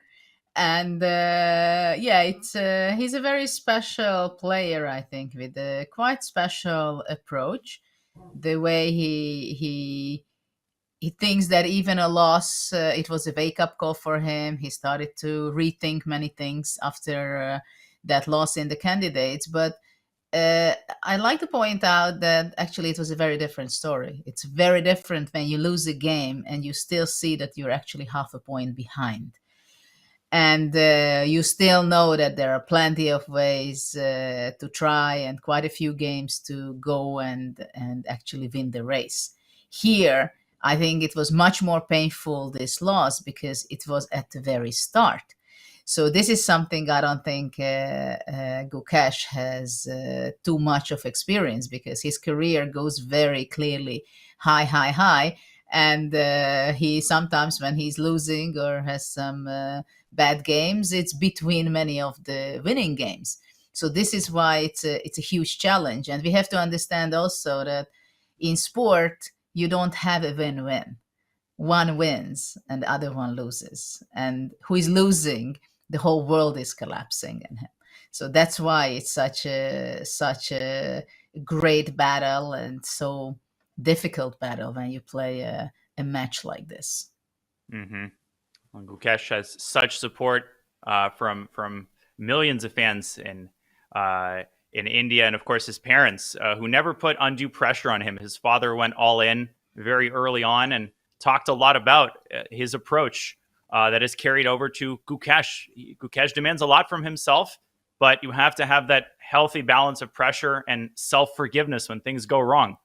But for Ding Liren, you really cannot celebrate his transformation enough. We saw the old Ding Liren, the old Tiger, the 2,800 plus Ding Liren yesterday, but he needs to keep that Ding Liren in Singapore and keep the old one out. He also needs to keep Black's knight out of d4, or does he? No, he doesn't. Well, let's get back to where the game is, which is very interesting. After rook dc1, Gukesh is already in deep thought for 18 minutes. So he's getting, trying to get familiar with the problems. Because in this kind of positions, for example, when I was younger and I was still competing, it could happen with me that I was very optimistic. Okay, it's pretty equalish, it's equal pawns, my knights is the same. What's the big deal? I have the d4 square, a5 is weak, knight from c3 cannot making a move, right? So all these things can get, I have my d5, what's the problem? All my pieces stands very healthy. And then some small details come when you play against Karpov, let's say, and somehow you realize that actually maybe it doesn't look so fantastic active for white, but he has a plan. And what am I going to do against it? So this is the big question for Gukesh, I think, that he's observing the ideas, what Ding's plan, which is very clear. Of course, he got it very fast, that knight e1, knight d3. So what can I do against it? Can I only just defend myself, or should I look for some very concrete idea? Or maybe possibly he goes knight d8, knight d6. What do you think about that? Yeah, I mean, knight d4 is not mandatory, but just to echo your point, Ding won that last round of the candidates in Madrid against Hikaru in a very similar kind of Karpovian style, just squeezing a tiny advantage, patiently laying the structure brick by brick. Gukesh himself showed mastery of the two knights against Wei Yi in the Olympiad. Both players, they can appreciate that what starts out as a tiny, seemingly insignificant symbolic advantage, before you know it, it can blossom, and not in a good way, into an incredibly unpleasant two-result position. Now, to your idea of knight e8, I like it. I mean, Black has the exact same maneuver, with maybe the bonus of f7, f5 becoming possible. My King's Indian heart is beating here at that prospect. Might be counterproductive, though, to open the center. Well, there is only one huge problem, that the c5 pawn is not exactly having the same kind of problems than the c4. That's the only problem, that Black's vulnerability on the c5 pawn is much higher. And that's the question, how it will be defended, right? If I could get my knight to e6, maybe. Like knight h5, is that? Which means also that probably the rook on a8, I have the feeling that it would be standing better. You could also go knight d7, f8, through f8 to e6, if that's the goal. Okay, so you can just go rook f8 to a8, castling with the rooks. Well, knight h5, somehow it seems kind of far for me. I mean, I think I can go knight d5. And but also g3 can be something to consider, I think. So that's why Singapore is a bottled water shortage. Just kidding. Staying hydrated, the pressure energy burned at the board. Hydrate or dihydrate. But where are the knights going to go here for Black? Ding seems to be kind of happy with his position, I think. Oh, enjoying every minute of Gukesh's think. So can we explore knight e8 a little bit more deeply? Let's put this on the board and see if this offers realistic chances. But wait, knight a4, Judah. Knight a4 might beat Black to the punch. Yeah, because actually everything is hanging, right? This is such an annoying construction. Takes. And again, if the rook was on a8, this wouldn't be such a disaster because of b6. You see, we are getting there where the rook should be on a8 for different reasons. Every time. And here b6, knight a6 is just... And white doesn't even have to go knight a6. Knight takes e5 is possible. Total collapse. Oh. Okay, so knight e8 was a principal question. Principal question. So let's see. Knight h5 does create the defensive resource knight f4. which threatens a fork. So I might be able to take care of knight a4 that way.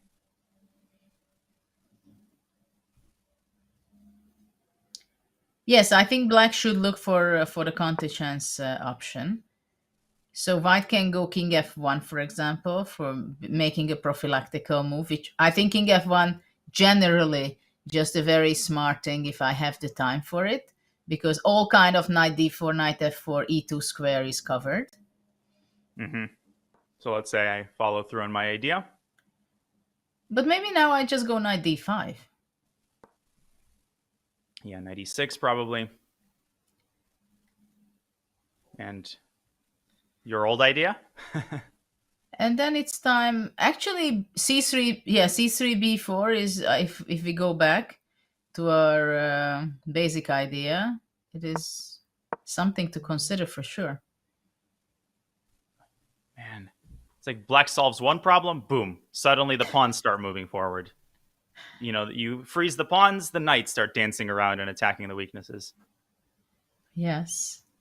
And I think f5 should not be the right approach, because I think white can just take on f5 and knight d2, placing the knight to e4. Maybe I can try, no, e4, f takes e6 and e7. Yeah, rook f5, knight d2, you're pointing out. Yeah, that c3 little pawn is controlling the important squares. Maybe I can squeeze through knight f4. Yeah, that maybe saves the day for you. But knight f4, I go knight e3. Rook takes d2, knight f5, knight d3. Knight d3. Rook d1. It's still a game there, but white also has rook e1 in this position. I think white's pretty much spoiled for choice. Rook e1 is a very, very good move. So your point is well taken. This just makes. And after rook f8, rook a2. Maybe. Ooh. Karpov. Yeah, I don't know what happened with me. Not my style. I should go b4, right? Or something. No, b4 is too early.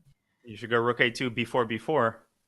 Exactly. Well, I'm nothing has happened to my style. I still have a style that will lose a classical game to anyone over 2700 because I play moves like g5 and I can't help myself. Maybe rook. I thought rook a e2 can be also something to be considered. I think it can. Ooh, it was a crazy. Okay, but we're seriously in the weeds here. I think we should probably unspool the tape back to the current position. We also have some stats to look at while Gukesh still thinking. And he thought for 30 minutes on queen e2, Judith, yesterday. There are no queens, but you made a great point that when you think for longer than 15 minutes, right, it's not a dogma, but that's often not a good sign.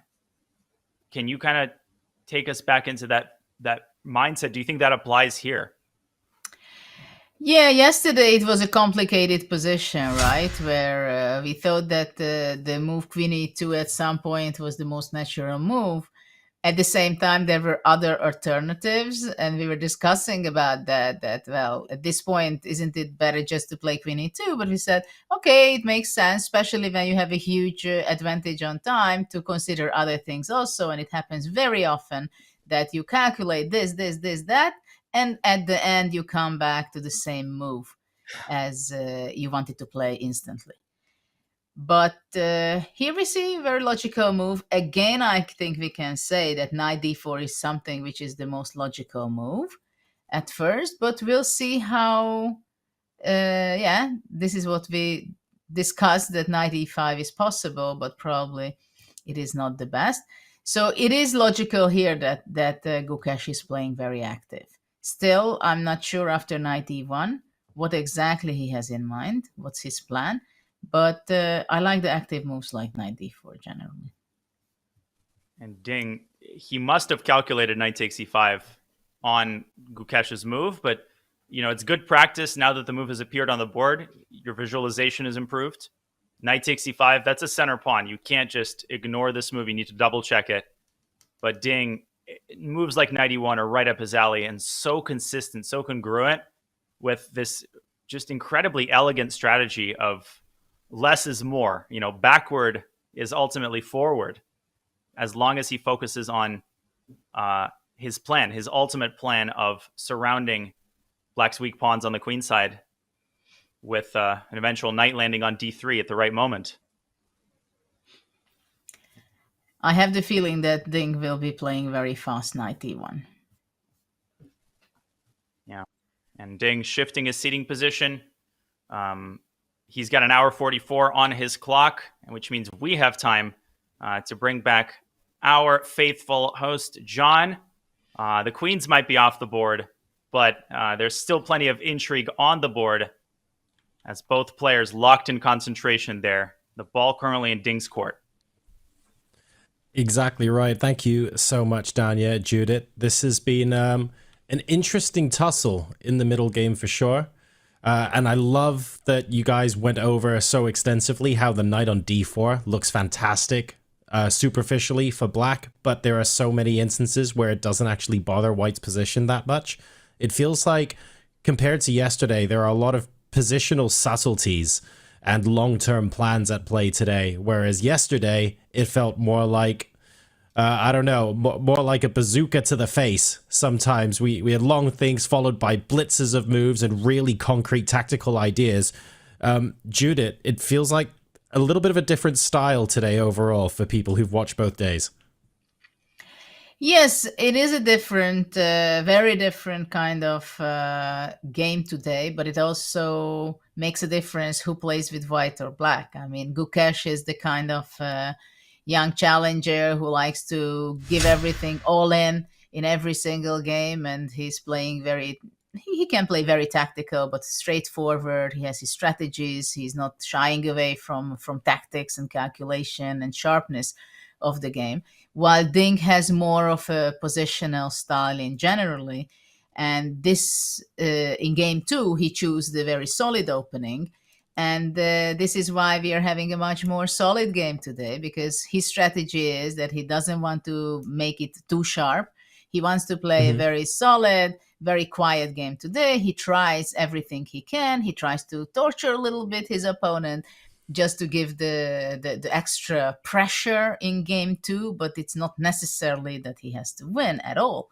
He just wants to get this little unpleasant things today against Gukesh, and so far he succeeded, I believe, because there are more dangers for Gukesh right now than for Ding, but still the game is pretty balanced, but I would rather play it with White. Gotcha. And Danya, I'm going to throw some off the chessboard analysis your way, and full disclosure, this is something that Judith and I discussed off camera before you joined this morning, so I want to give Judith credit for having this conversation with me earlier. But it's interesting that, like, I want to say it's almost normal for pushing for a win with White and trying to get draws with Black, right? If you're thinking about match play scenarios, your very traditional kind of approach. Do we think that a lack of match play experience here might encourage Gukesh to say, if there's a way for me to go, swinging every single game and I just want to play for a win all the time, that could serve to his disadvantage later on in the match? Or do we think that despite not having played one of these matches before, actually his approach to this is just as mature as someone who's done it day in, day out? How are we feeling about that? Well, I think he is essentially defining the approach of his generation, and it's also an approach I think quite handily and successfully put into practice by his compatriot Arjun Aragaisi, which is, in short, not to force matters with Black. I mean, he's an e4, e5 player, so he's okay with a solid position, but at the same time, if you've got a 50-50 situation where you can play a dead drawn endgame or go for some intrigue, he will usually choose the latter. I mean, you don't score 8 out of 8 in the Olympiad. You don't go on these crazy win streaks unless you win a lot of games with Black against strong, solid grandmasters. So he lets the game come to him, but he is absolutely not against taking a serious risk and unbalancing the position. He showed restraint, John, in this game. He didn't play bishop b4. So far, he is showing that vaunted maturity and poise, but he'll need a lot more of that because he is far from done. his defensive task might just be getting started here. Exactly right. Ding very willing to torture, and Gukesh very willing to seize any small advantages, but it might be on the defending side here in game number 2. At least that's how things currently look. Folks, we're going to go to a quick break now to top up our teas and coffees. But when we come back, there will be more action from the FIDE World Championship 2024. It's also coming up to Black Friday at the moment as well, so that has not been lost on us. And this Black Friday, you're getting 40% off at the chess.com merch store. So if you're looking for the perfect gift for that chess fanatic in your life, we've got you covered with apparel, accessories, and a whole bunch else. If you want to see Danya in a giant green pawn suit for tomorrow's broadcast, if it can get shipped to him quickly enough, we might just get it. Check it all out at go.chess.com/merch or use !merch in chat for the best pricing of the year while supplies last. We'll be back with more action from the World Championship in just a couple of minutes, folks. See you soon.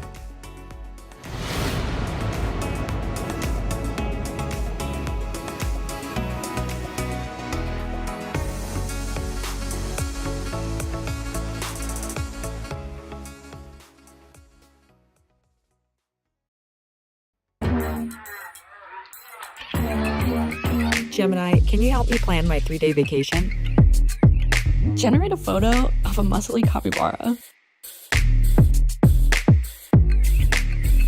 Explain the concept of supply and demand with OpenStax. Hi Gemini, quiz me on the rise of industrialization. Can you help me find an email? Yeah, I can help with that. Let's talk first about the World Championship. And at the time of this interview, the World Championship site has not been chosen. It will either be Chennai or Delhi or Singapore. So which one do you want it to be at personally? And the second question, which one do you think will be best for Gukesh? Okay, so ideally it should be in a neutral venue so that the players don't feel the pressure of playing in front of the home crowd. From that sense, Singapore would be ideal for both the players. But from the perspective of the game and the popularity, the Indian chess is growing leaps and bounds in the last decade. So it will, if we can truly have the World Championship happen in India, either in Chennai or Delhi, and if Gukesh manages to win, it will be amazing for Indian chess. So in that perspective, I would prefer to have it in Chennai or Delhi. And would there be a difference between Chennai and Delhi? I mean, obviously Chennai is where Gukesh is from and where you're from. Would Chennai make it even bigger than Delhi, or are they both just going to be so extremely huge no matter what? Yeah, no matter what, if it is Chennai or Delhi, it's going to be huge. There's going to be huge media attention. But in Chennai, the pressure will be immense on Gukesh. So in that sense, probably Delhi would be my choice. Let's say it's a neutral site. How do you rate Gukesh's chances? No, I don't think the match results hinge on the choice of the venue, whether it's going to be Chennai, Delhi or Singapore. I don't think that's not going to be the critical criteria. I think the way Ding has been handling pressure and handling the competition in the last few months is not very promising, to say the least. So he seems to be under tremendous pressure psychologically. So if he manages to deal with it well and regain his old form, then I think he'll be the favorite, but irrespective of the venue. But if he does not manage to overcome the barriers he's currently facing, and irrespective of where it happens, it will be like a one-sided match in favor of Gukesh.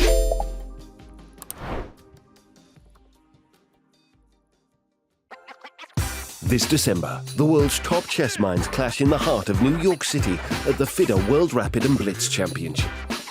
Witness world #1 Magnus Carlsen and other stars from across the globe. Rapid and Blitz, chess in its most thrilling form, unpredictable and unforgettable. Fast moves, tactics and blunders, and moments that will keep you on the edge of your seat. Witness the pinnacle of chess excitement. Get your tickets now at worldrapidandblitz.fide.com.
We are back in Singapore with round number 2 of the FIDE World Chess Championship.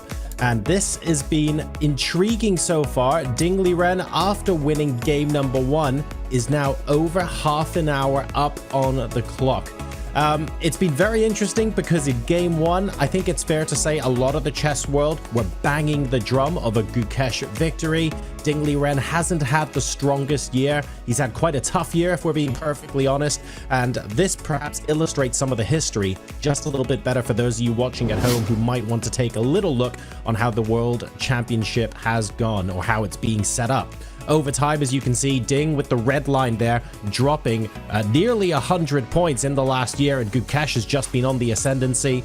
5.5, dropping nearly 25 rating points at Tata 2023, and another 20 at Tata 2024, before slumping to 3 out of 10 in Norway chess. It's safe to say Ding hasn't had the greatest year, and on the ascendancy here is Gukesh, the 2022 Olympiad, gaining a bucket load of points. He did have a little bit of a slip at the Isle of Man, but then look at what happened at the 24 FIDE Chess Olympiad, climbing up almost to 2800 strength with that unbelievable performance. And that was the last major event heading into the World Championship as well. So contrasting fortunes there, but a couple of things to note on this graph. Judith, at the end of the day, Ding Liren, Gukesh said he was expecting peak Ding Liren in his interview yesterday. He's not looking at that graph. He's not looking at the historical slump. And the results over the board suggest that he was absolutely right to do that. So can we even read into any of these numbers? Well, rating is the basic evaluation and how we can evaluate the players from outside. But of course, also professionals, we do look the rating progress for some of the players, even though we know whether some of the players are really, really good. So it's not only the rating points, but also the quality of the games, which shows a lot.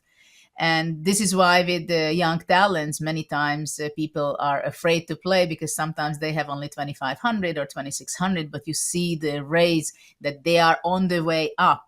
And with some players, with the older players, they are on the same rating point, but they are on the way down, right? Yep. So, but I think generally speaking, when we see and we are expecting a World Championship match between two incredible players, it is very interesting to see someone who is a rising star like Gukesh, and we see from tournament to tournament his improvement and his hunger for being a better player from every tournament. While Ding, as a world champion, he was like struggling, and psychologically he had a very big challenge ahead of him since he's a world champion. So while Gukesh is rising and he's looking what is the highest he can reach, Ding right now, he knows exactly the whole experts. Everybody knows that when he was in his peak, he was really someone of a material of a world champion by his knowledge, his determination also, and his play, his creativeness, and everything what needs to be for such a level. So, of course, rating is important, but it's when we come to a world championship match, there are much more layers to it.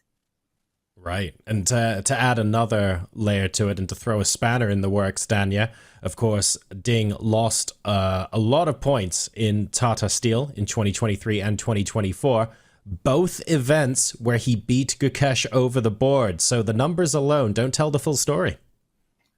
They really don't. And again, from a historical perspective, there was a time when elite players showed up to a tournament to contest honor, when there was no rating. All right. And the world champion title is a holdover where nobody remembers how many points Magnus Carlsen gained or lost from the match against Vishy Anand. They remember that he won that match against Anand, and he won that match against Caruana, even though they made 9 draws in the classical portion and Magnus lost rating. So there's only one trophy, one idea on the minds of both players as we see some moves coming in, and that is the world champion title, to defend it in Ding's case or to claim it in the case of Gukesh Dommaraju. And this is the 16th move now as Ding slides his king to F1. Judith, John, not a surprise. I mean, we kind of predicted this course of events, I think. Absolutely. I think we're getting to a point now where Ding Liren is going to use the clock as a weapon of torture if everything goes to plan for him in the next hour or so of gameplay.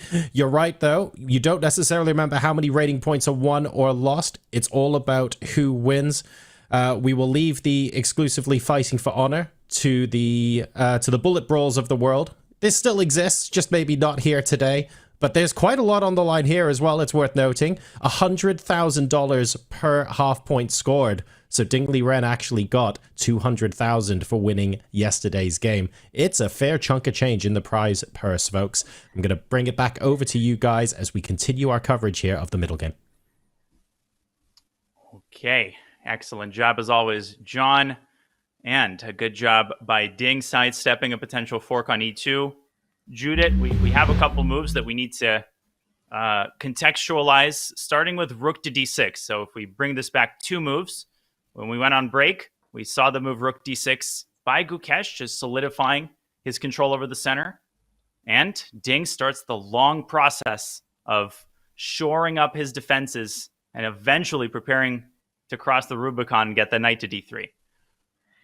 Well, I think White will have to wait for bringing his knight to d3 because for the moment knight takes b3 would be ruining that kind of ideas of White. But White, it seems that he's not necessarily in a big rush. Now we see g6 played. Gary 6. Yeah, I was before thinking about playing g5 and g4. Maybe after yesterday's game of weakening himself, Gukesh b4, and after that a knight was showing up on c4. Maybe he's more solid because of that also. I'm not sure. But I think of g6, the idea is that eventually the knight will be moving away and his plan is to go f5. But one thing is for sure, Black has to play in a very active way, I believe. So his general plan can be to move away the knight to h5 or to e8 or for d7. That we'll see how, and then go f5. Even rook from d6, it can double on the f file if it gives extra help. And maybe only later on to push g5, g4. It's also a possibility. It will be also a big question. Maybe it's not the right approach, but I was thinking whether c6 for Black, would it be a horrible move at some point just to control the square over d5 and then later knight d7 somehow to protect the c5 and the e5 pawn and look very fast for counter chances with f5? Or c6 is something that never works? What do you think? I think if you can follow it up with f5 quickly, it's definitely a band-aid that you can put over the square.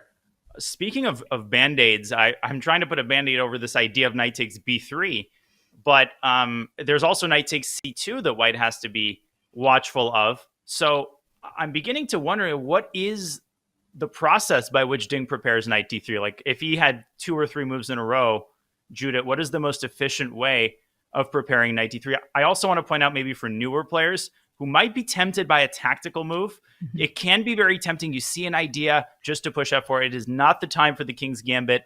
The time for this move is on the second move, not on the 17th move. And for many reasons, Black can just go rook e8 or knight g4. But opening up the king side plays right into Black's hands and gives a lot of counterplay. So a little piece of advice, don't go for a move just because you see tempting little idea.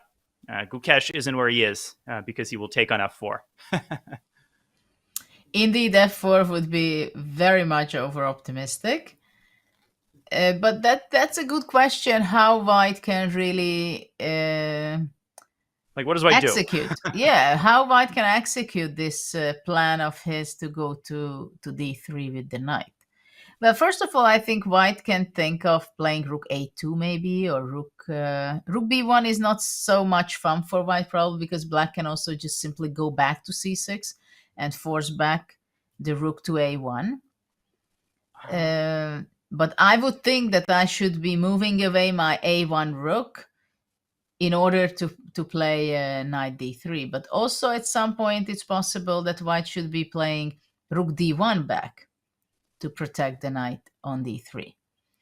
So it becomes very important whether white is possibly reaching out to knight d3. For example, f3, king f2, king e3 would be a great plan.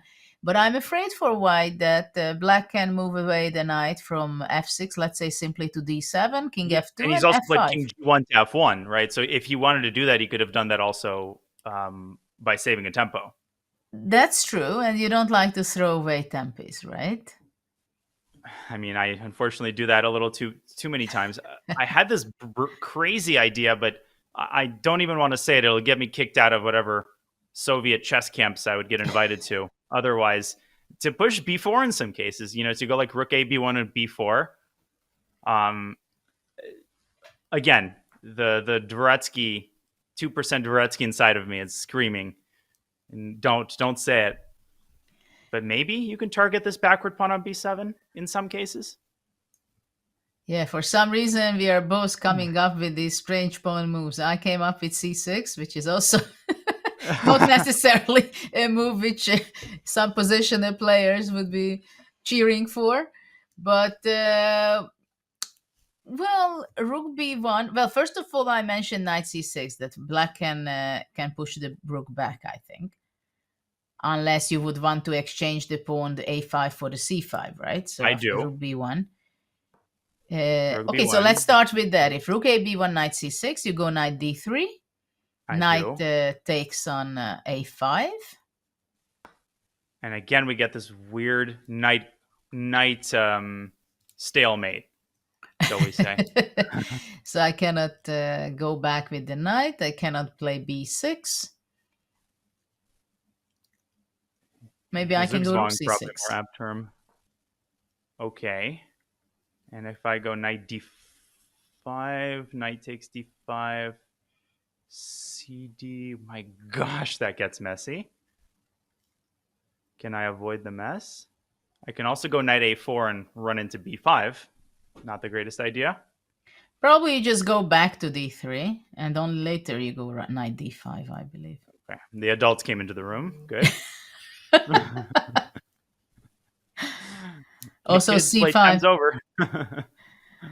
Also c5. Yeah, it seems like it is preferable for white. So okay, let's say go back after rook a, b1.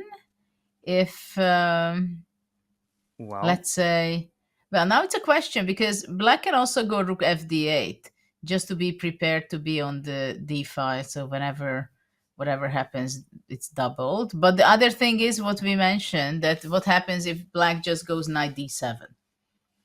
And here actually knight d3 might be possible, Judith, because knight takes c5 will threaten a fork. Yes. So knight d7 is your other proposal. Also a very nice prophylaxis against b4 because c takes b4 Benoni style clears the c5 square. Although even there, knight d3. I'm sorry, can we go back because I have some interesting lines? Yes, of course. If rook f d8, which I think it's not the best because I should go counterplay with f5, knight d3, knight c2, knight c5, rook d2. Actually, instead of knight takes c5, maybe knight d5 deserves attention also. But rook d2, go on. So you were misleading me that you go knight b7 eventually as a fork. I was informed by the motion of a certain bar. The knight on c2 might be visiting a bar. But what if I go knight d5 here? Knight g4. Ooh. I'm happy with my knights. I mean, it's jumping all around everywhere. Well, you might be wishing my king good night. Oh my gosh, there's some mating constructions here. Yeah. Look at this. Yeah, no good way to defend f2, and I don't want to push f3 and open up. Well, knight d3. Oh my gosh, is there rook d5? Rook d5? Oh my goodness. No, not quite. Not quite. Because I go to e1 there. I just want to show knight the d3 audience. is just much simpler. I just wanted to put on the board how quickly this can become a mating construction. Of course, the king can go the other way, unfortunately, to e1. But no need to sacrifice. The knight slides into e3, correct? Yes. Yeah, that's how things get out of control for white. So you said instead of knight c5 to go knight d5. So just to update people, we're looking at the move rook fd8, one of black's top candidate moves. If Ding plays rook ab1, now knight d3, knight takes c2, entering the tactics, and knight d5, exiting the tactics.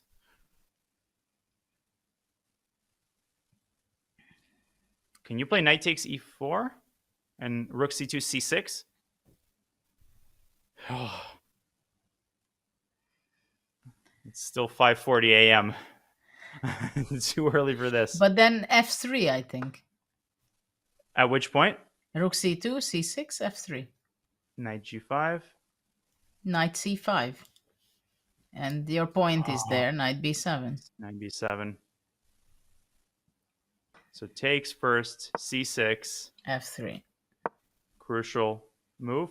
Tossing away the knight. Now don't go h4 for newer players. Again, one move-itis. That sends the knight back to e6. And Judith, no weak pawn escapes your eagle eye. No fork escapes your eagle eye. Knight b7 wins the game. How quickly this gets tactical boggles my mind. Like, everything is nice and orderly, closed center. But closed center positions have tremendous potential energy, right? It's like the moment things start opening up, it's chaos on the board. Yeah, in a flash of a second, it can be. Absolutely. So rook b1 How is... likely is this, rook ab1, in your opinion? Well, it's a very logical continuation because eventually Ding wants to go knight d3. I mean, that's what he's aiming for and does everything in order to reach that square with the knight in the last three moves, right? Rook dc1 moving away, playing knight e1, king f1. Everything happens in order that he will be able to play knight d3. Let me ask you this. If he plays a move like f3, what actually is Gukesh's next move? Is it knight d7 or is it c6? What's the bigger priority? Let's say it's black to move here. To be honest, I don't like c6. I brought up this question, but I don't like c6, generally speaking. For some reason, I think it's a very, very risky move. And there is no way back. I would think that Gukesh has in mind activity to go knight d7 and f5 to get ready for counterplay. Sveshnikov style. Yeah, and he's justifying the placement of the rook on f8. We, of course, had that moment where he played rook a to d8. Yes. Maybe regretting that, but what's done is done, and you have to make the most of it. And if this rook's on f8, it might as well, get busy living or get busy dying, as they say in the Shawshank Redemption. You might get the redemption of the rook on f8. Yes, of course. And I think in this position, black has to play actively. That's the only way to do it. So on Ding's radar, rook ab1. Of course, knight d3 had to be calculated. And, even after knight takes b3, I briefly flirted with trying to trap black rook on d3. It doesn't work. White's pawns can be collected. Yes. White has too many weaknesses after that. I mean, there's other moves. There might be moves we haven't even mentioned yet, like knight d5 right away, that might be taking some of his time. Doesn't work. Also, you never want to give up the e4 pawn for hazy reasons. That is a linchpin of White's control over the position. So what about f3, knight d7, yeah? f3, knight d7, and f5 is coming. Feels like White's late to the train here a little bit.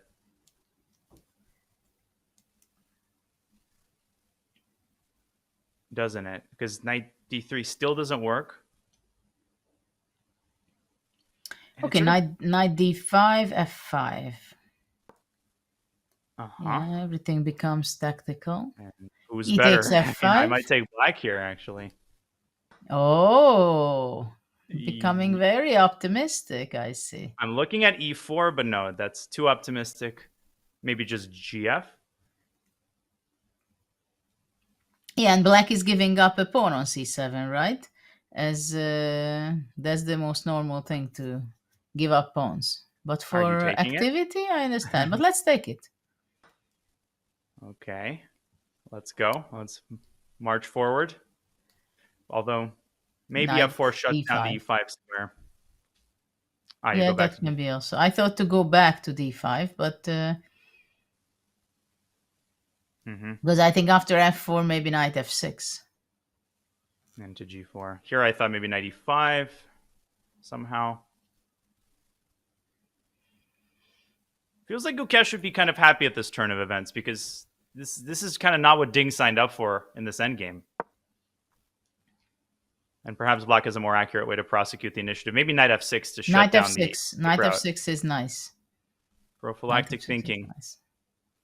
And my knight on C7 can get in trouble right now. Knight A, Knight B6 would be nice. And well, again, still, I mean, at every least, time this. yes. Sorry, go on. No, it's just that if knight would be on B6 for white, I mean, it's also something that at least we are not losing it, but it's not doing too much.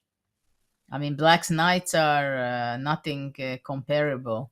I mean, these white knights, nothing too comparable to the black ones because they are just so powerful on F6 and D4. So we rewind back to the current position. Now it's Ding who has been taking now 15 minutes and counting. And he made this move King F1, a bit of a vague move. You would think it's to liberate this knight, except this knight still can't move.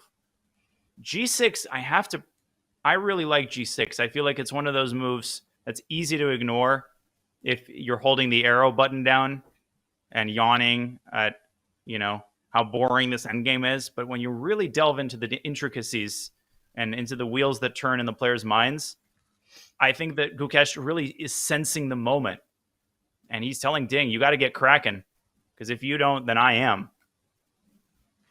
I like the way the last few moves Gukesh played.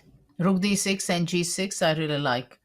And we're going to see him playing very actively, for sure.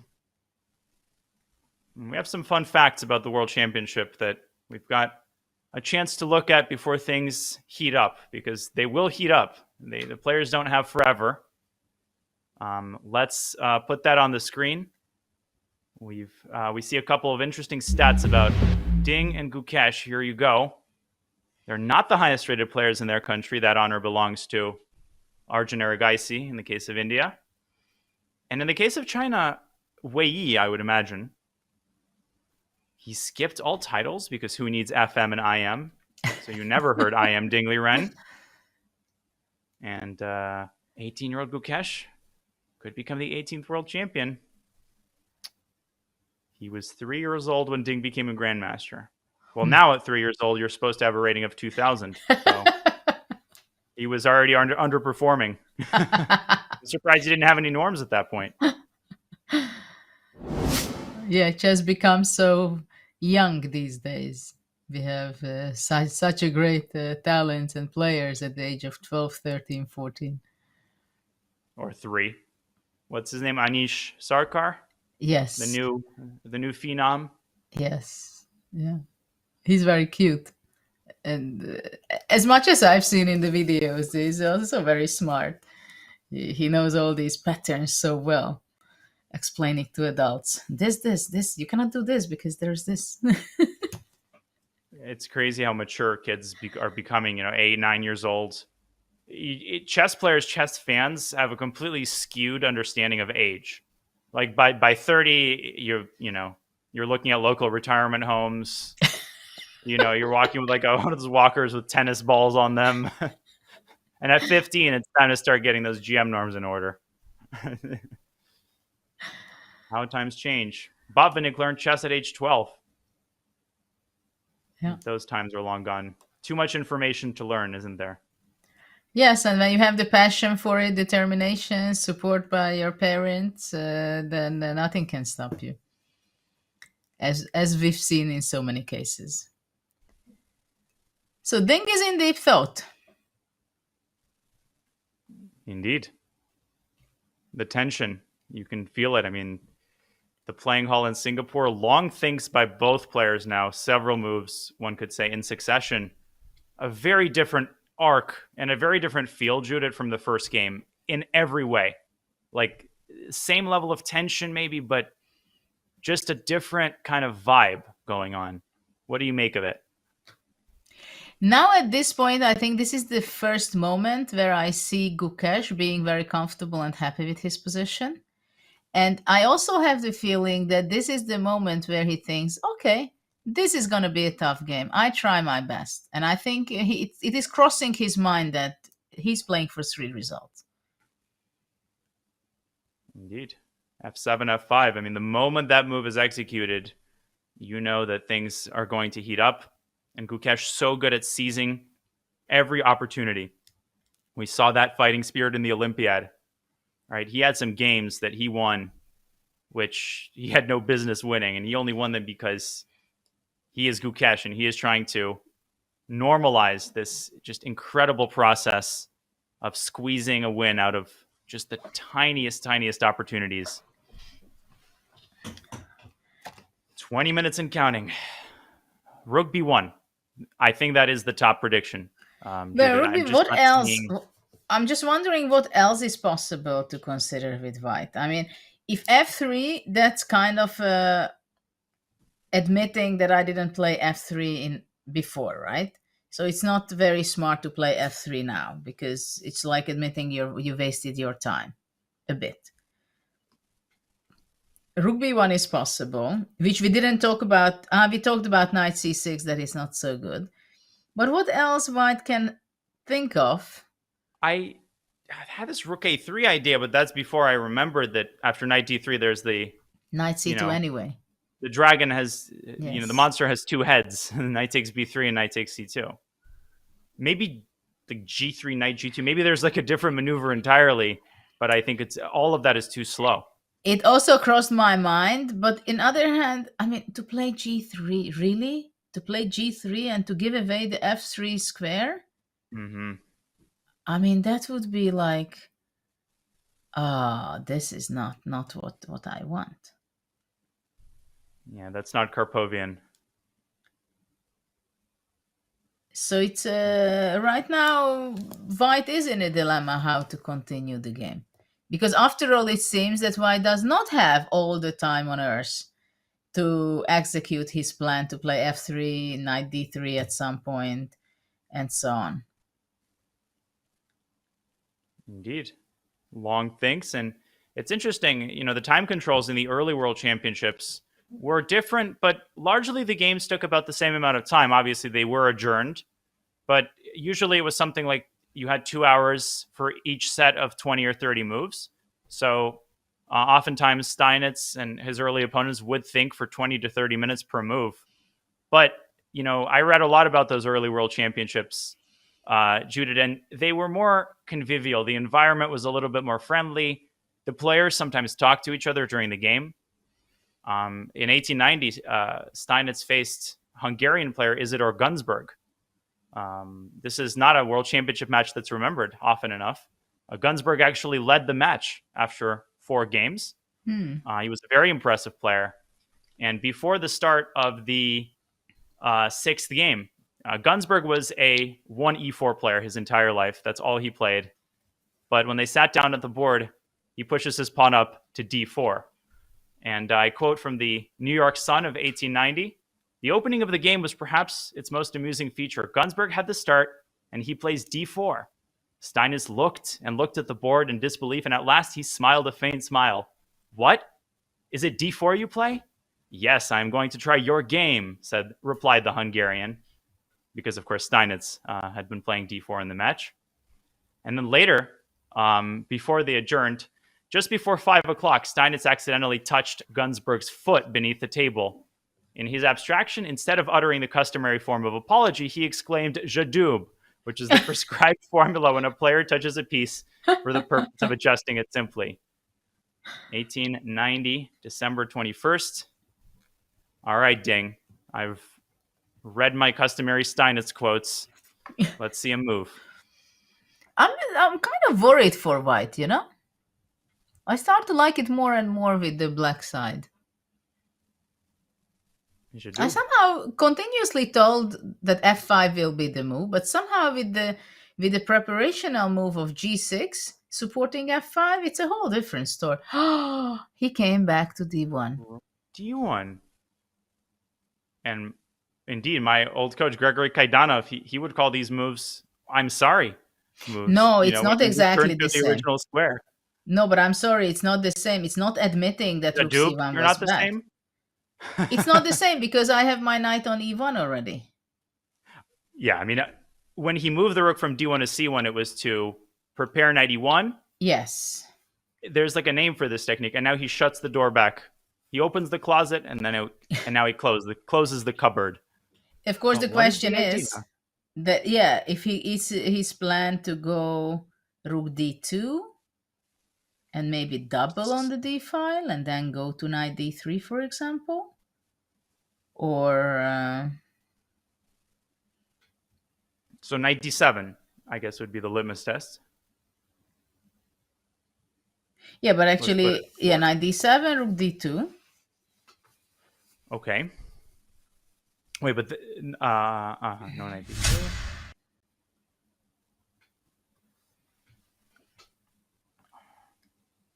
Just a moment. In this position, can you try knight d5? Because Knight there's d5 this is c3 idea.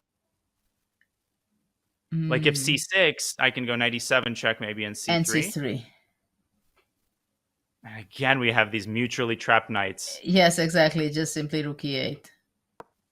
Should I put this in the But bush? maybe C6. after c6, just knight e3. Wow, what a regrouping to e3 and then c3. This knight goes there, that knight goes here. And just to show players the idea, it's c3 that suddenly is the biggest enemy at black's door. And even if you move the rook, there's a knight behind it that's also undefended. Incredible. Maybe rook d8 can be tried, but that And doesn't seem reliable. What's the point? Is that c3 knight takes b3, but that does not. But then just takes on d6 and knight d3 and knight c5. King f8, king e7. No, there's no way that actually is a sustainable defensive option. But do I have to play c6? Is there no other way to deal with this knight? Can I push f5? Can I stop asking questions that I don't have the answers to? E takes f5. I Okay. think I take e takes f5, and then you cannot take. Well, what do you take with? It's just not impressive to take with the pawn. Yeah, because after that I grab your pawn on c7, right? What if I try knight takes? Knight But then c7. again- No. Knight e. Um, I am sort of threading rook takes d5 here.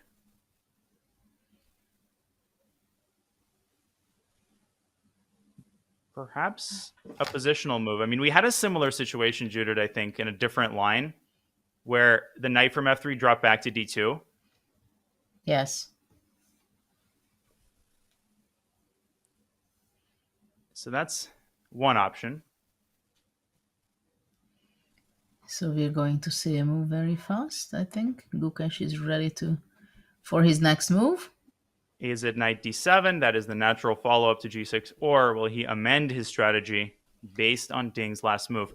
Is it fair to say, Judith, that rook d1 is aimed at discouraging knight d7? Is that the main idea?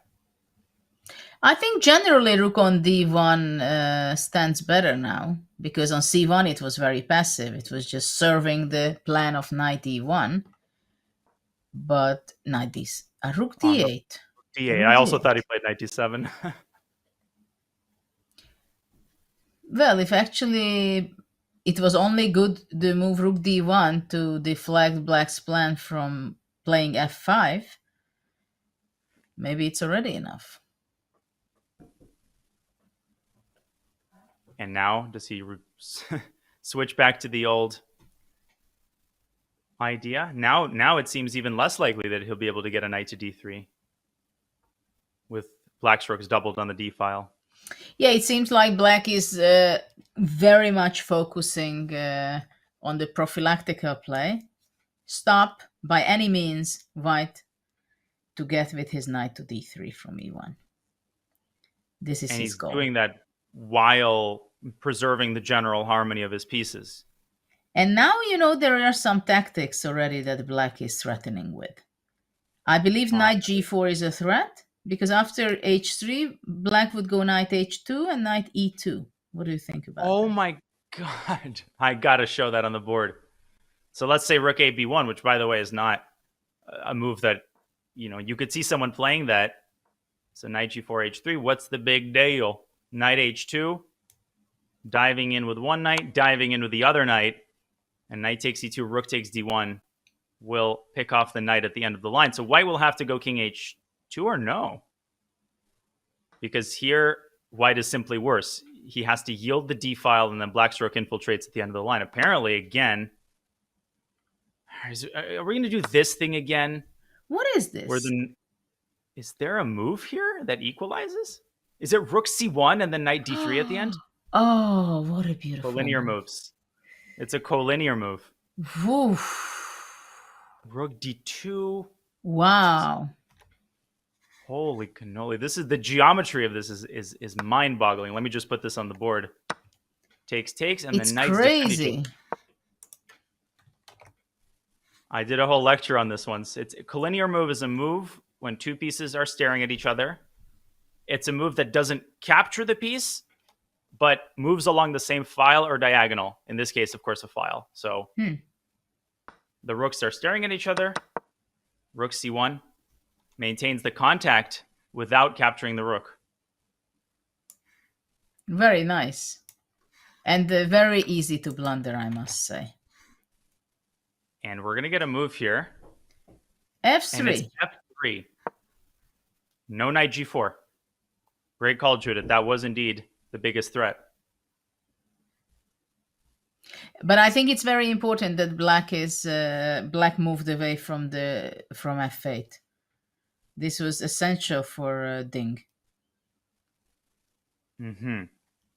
How weakening is f3? Are there drawbacks that now Ding or Gukesh could use to motivate his next move? Related question, is knight d7 now out of the window? Like, that's no longer the idea. And can he switch to something more positional like h5?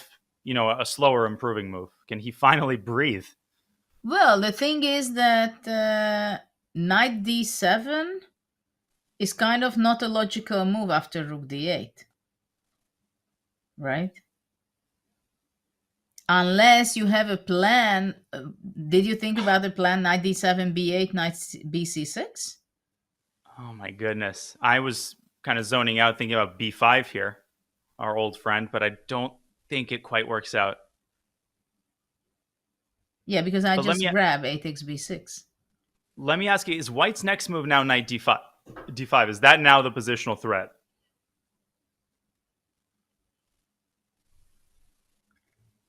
I think it is. I actually think knight d5 is a very nasty prospect. Very nasty prospect.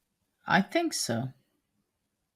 So preemptively moving the knight back might serve the purpose of that white's move knight e1 did. It's like a mirror image, but it might not be as effective. No. Gosh. Man, this Capablanca would be very happy to spend 17 hours analyzing an endgame like this. You know, the endgame masters of the past, the complexity of this position is wild, Judith. Yeah. I don't like rook on d8 at all, because for white is the most important thing that he can play quietly his all kind of maneuvering plans. So if black is not reacting in any concrete manner, it means that white is doing very well, because black will always have more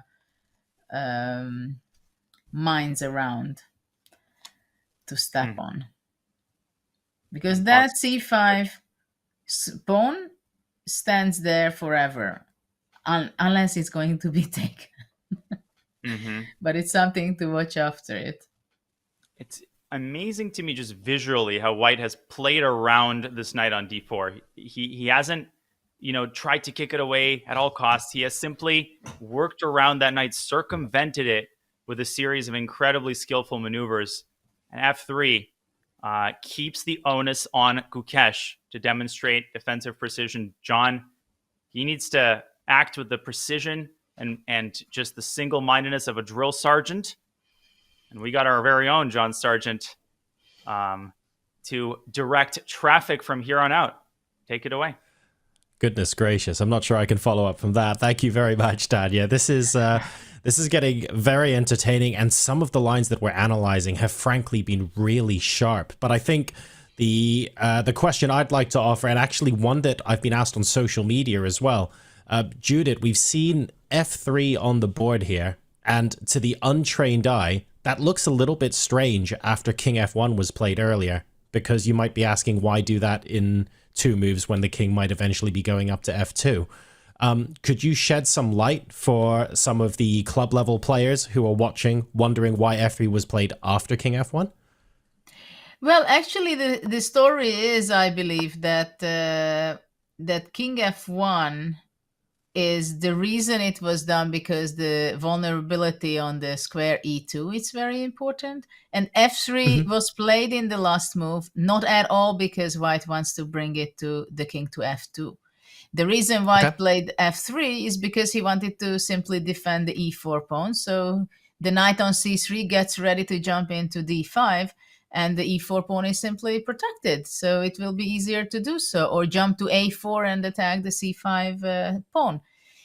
So previously we were discussing that, of course, the plan could be for white to play f3, king f2, king e3, but I think Ding simply has a different plan. He does not want for quite some time to bring up his king to e3, because he thinks on f1 is just more stable. And probably having the king on f1 is also not necessarily a very concrete thinking that immediately knight e2 will show up, but it can be also a very strategical long-term thinking that simply the king stands better, it's more closer to the center, and just in case, never ever black can think of a nasty kind of knight e2. For example, here, if the the rooks are doubled, if the king would be on g1, so maybe this was the other idea, to thinking ahead that he brings back his rook to d1, and it would be not possible because knight e2 check would be some tactics. So Ding is very prophylactical in this game. Okay. Oh, thank you so much for that, Judith. So when we're looking at these sort of moves, and it looks to the untrained eye like king f1, f3 might be related, they were really solving 2 different problems in the position, and that in the long run, the king on f1 might actually stand Ding in better stead. Really appreciate that. Quickly before we head to a break, though, another king move has been played. Danya, king g7 is now on the board. I was going to say, Gukesh rests his case, enters a holding pattern. No, actually, it's very concrete. I think prophylaxis, I like to say there's 2 types of prophylaxis. Type 1, the direct kind. It prevents an idea from physically happening. So that would be c6, right? Stopping knight d5. But that would create a host of other weaknesses. Type 2 prophylaxis is the hard kind. It takes the sting out of an idea. So it allows a move to happen, but it prepares a certain response to it. And my read on this, I might be wrong, is that Gukesh is preparing to meet knight d5 with c6. Apparently, Evalbar disagrees. My thought was he doesn't want to recapture on f6 with the rook. He doesn't want to break up the doubled rooks. And so the move c3 is never going to be dangerous. He wants to be able to take with the king. Maybe there's a slight variety of this, but king g7 is an indication that he's happy with the construction of his rooks and minor pieces, and he wants to bring that monarch into the defensive effort. Super high level chess, John, from both sides here thus far. Love it. We're getting things set up to play what looks like could be a very, very complicated endgame indeed today in day number 2.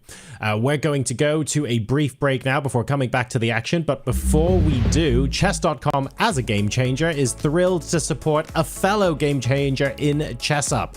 These guys are the record-breaking company taking the gaming world by storm with the brand new ChessUp 2. It's a physical electronic board that syncs directly to your Chess.com rated games, which you can then save and analyze on Chess.com.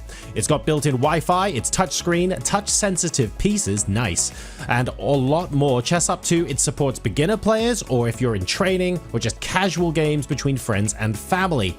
And because it's Black Friday, you can save $70 on ChessUp 2 now by heading to go.chess.com/ChessUp2, or simply use !ChessUp in chat to unlock this offer and take your game to the next level. We're now deep into the middle game, looking at endgame construction and how we want to be playing this out in the 2024 FIDE World Championship. We'll be right back after this break.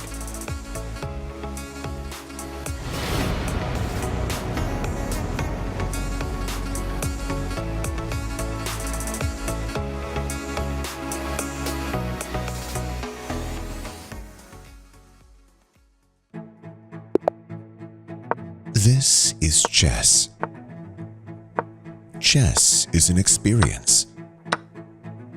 The excitement, the joy, the devastation, the undeniable drive to play again and again. Chess is an experience that's meant to be shared.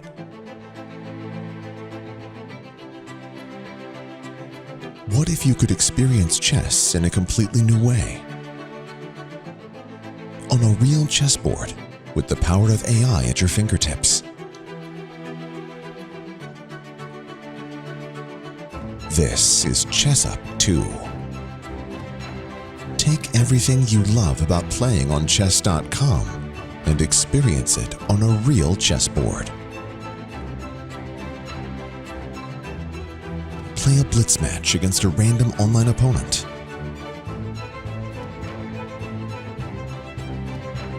Conquer the bot you've been stuck on for months.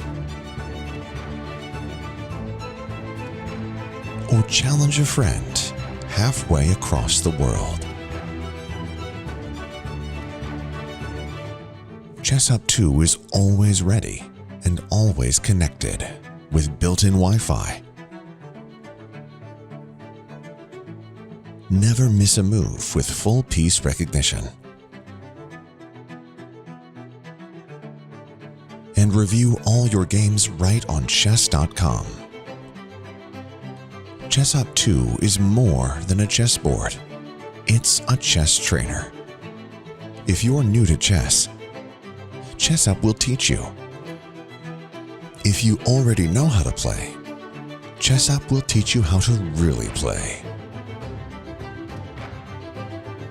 With patented AI assistance, you can balance a match between players of any skill level, or hone your skills against one of the built-in AI coaches.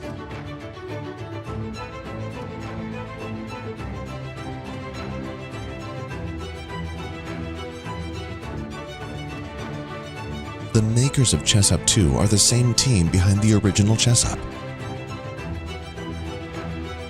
the best-selling smart chessboard in the world. So whether you're a beginner who wants to learn and improve while you play, or a chess pro who wants to go deeper into the world of chess,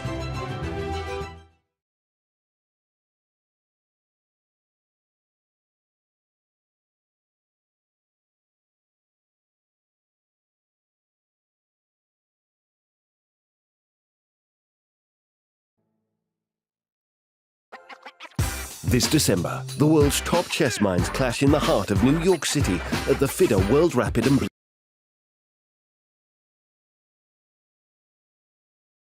More than a chessboard, it's a chess trainer. If you're new to chess, Chess Up will teach you. If you already know how to play, Chess Up will teach you how to really play. With patented AI assistance, you can balance a match between players of any skill level, or hone your skills against one of the built-in AI coaches.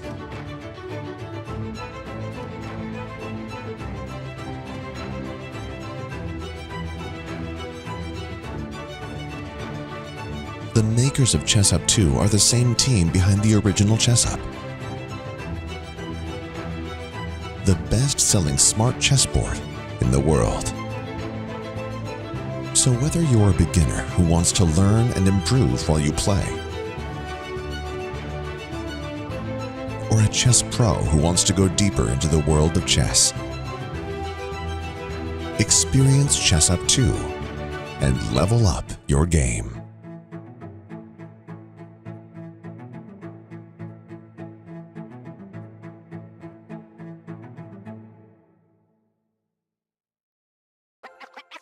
This December, the world's top chess minds clash in the heart of New York City at the FIDE World Rapid and Blitz Championship. Witness world number one Magnus Carlsen and other stars from across the globe. Rapid and Blitz, chess in its most thrilling form, unpredictable and unforgettable. Fast moves, tactics and blunders, and moments that will keep you on the edge of your seat. Witness the pinnacle of chess excitement. Get your tickets now at worldrapidandblitz.fide.com.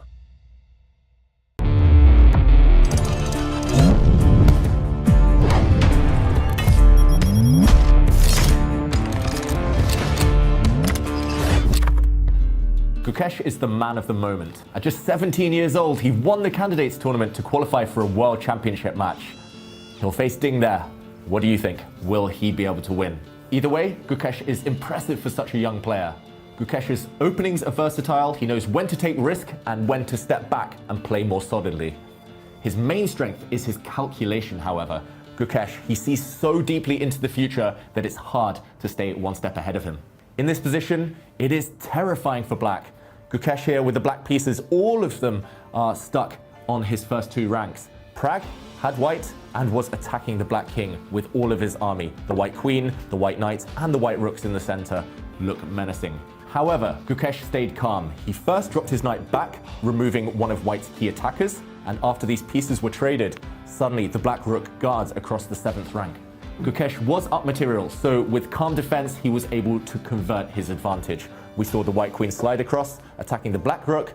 Gukesh calmly defended again. The white rook stepped up, and here Gukesh started his counterattack. First, he hit the white queen, which was forced back. Now, he blocked white's very strong advanced pawn, and this is where his pieces flooded forward. The black queen sprung to life. White stepped forward, and now it was the turn of the dart-squared bishop. The counterattack had begun.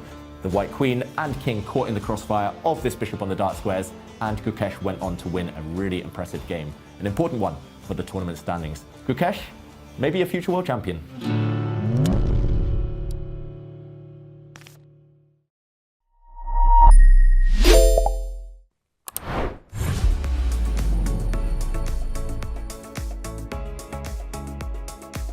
Welcome back to game number 2 of the FIDE World Championship. We are deep into the middle game now as both Ding and Gukesh are calculating what the end game potentially looks like and where their threats are. This has been absolutely entertaining so far. Daniel, I want to highlight something that you and Judith have been doing so well. We started off with what looked to me and looked to a lot of club players' eyes as, okay, this looks fairly equal. We've got symmetrical pawn structures. Things look fairly chilled out, but pretty much every line of analysis you guys have looked at in the last hour and a half has gotten so sharp so quickly. It really is a case of watch where you step. The position might look quiet, but it's just one slight inaccuracy, not even a mistake, and it feels like the whole position explodes. Well, things were pretty chilled out. Dings were pretty chilled out. The opening seemed to go in his favor, kind of a mirror image of yesterday when it was Gukesh who felt ultra confident and had the big time advantage out of the opening. Here, just like Ding's GM title, skipping FM and IM, we went straight into the end game. But now look at the clock. It's starting to equalize.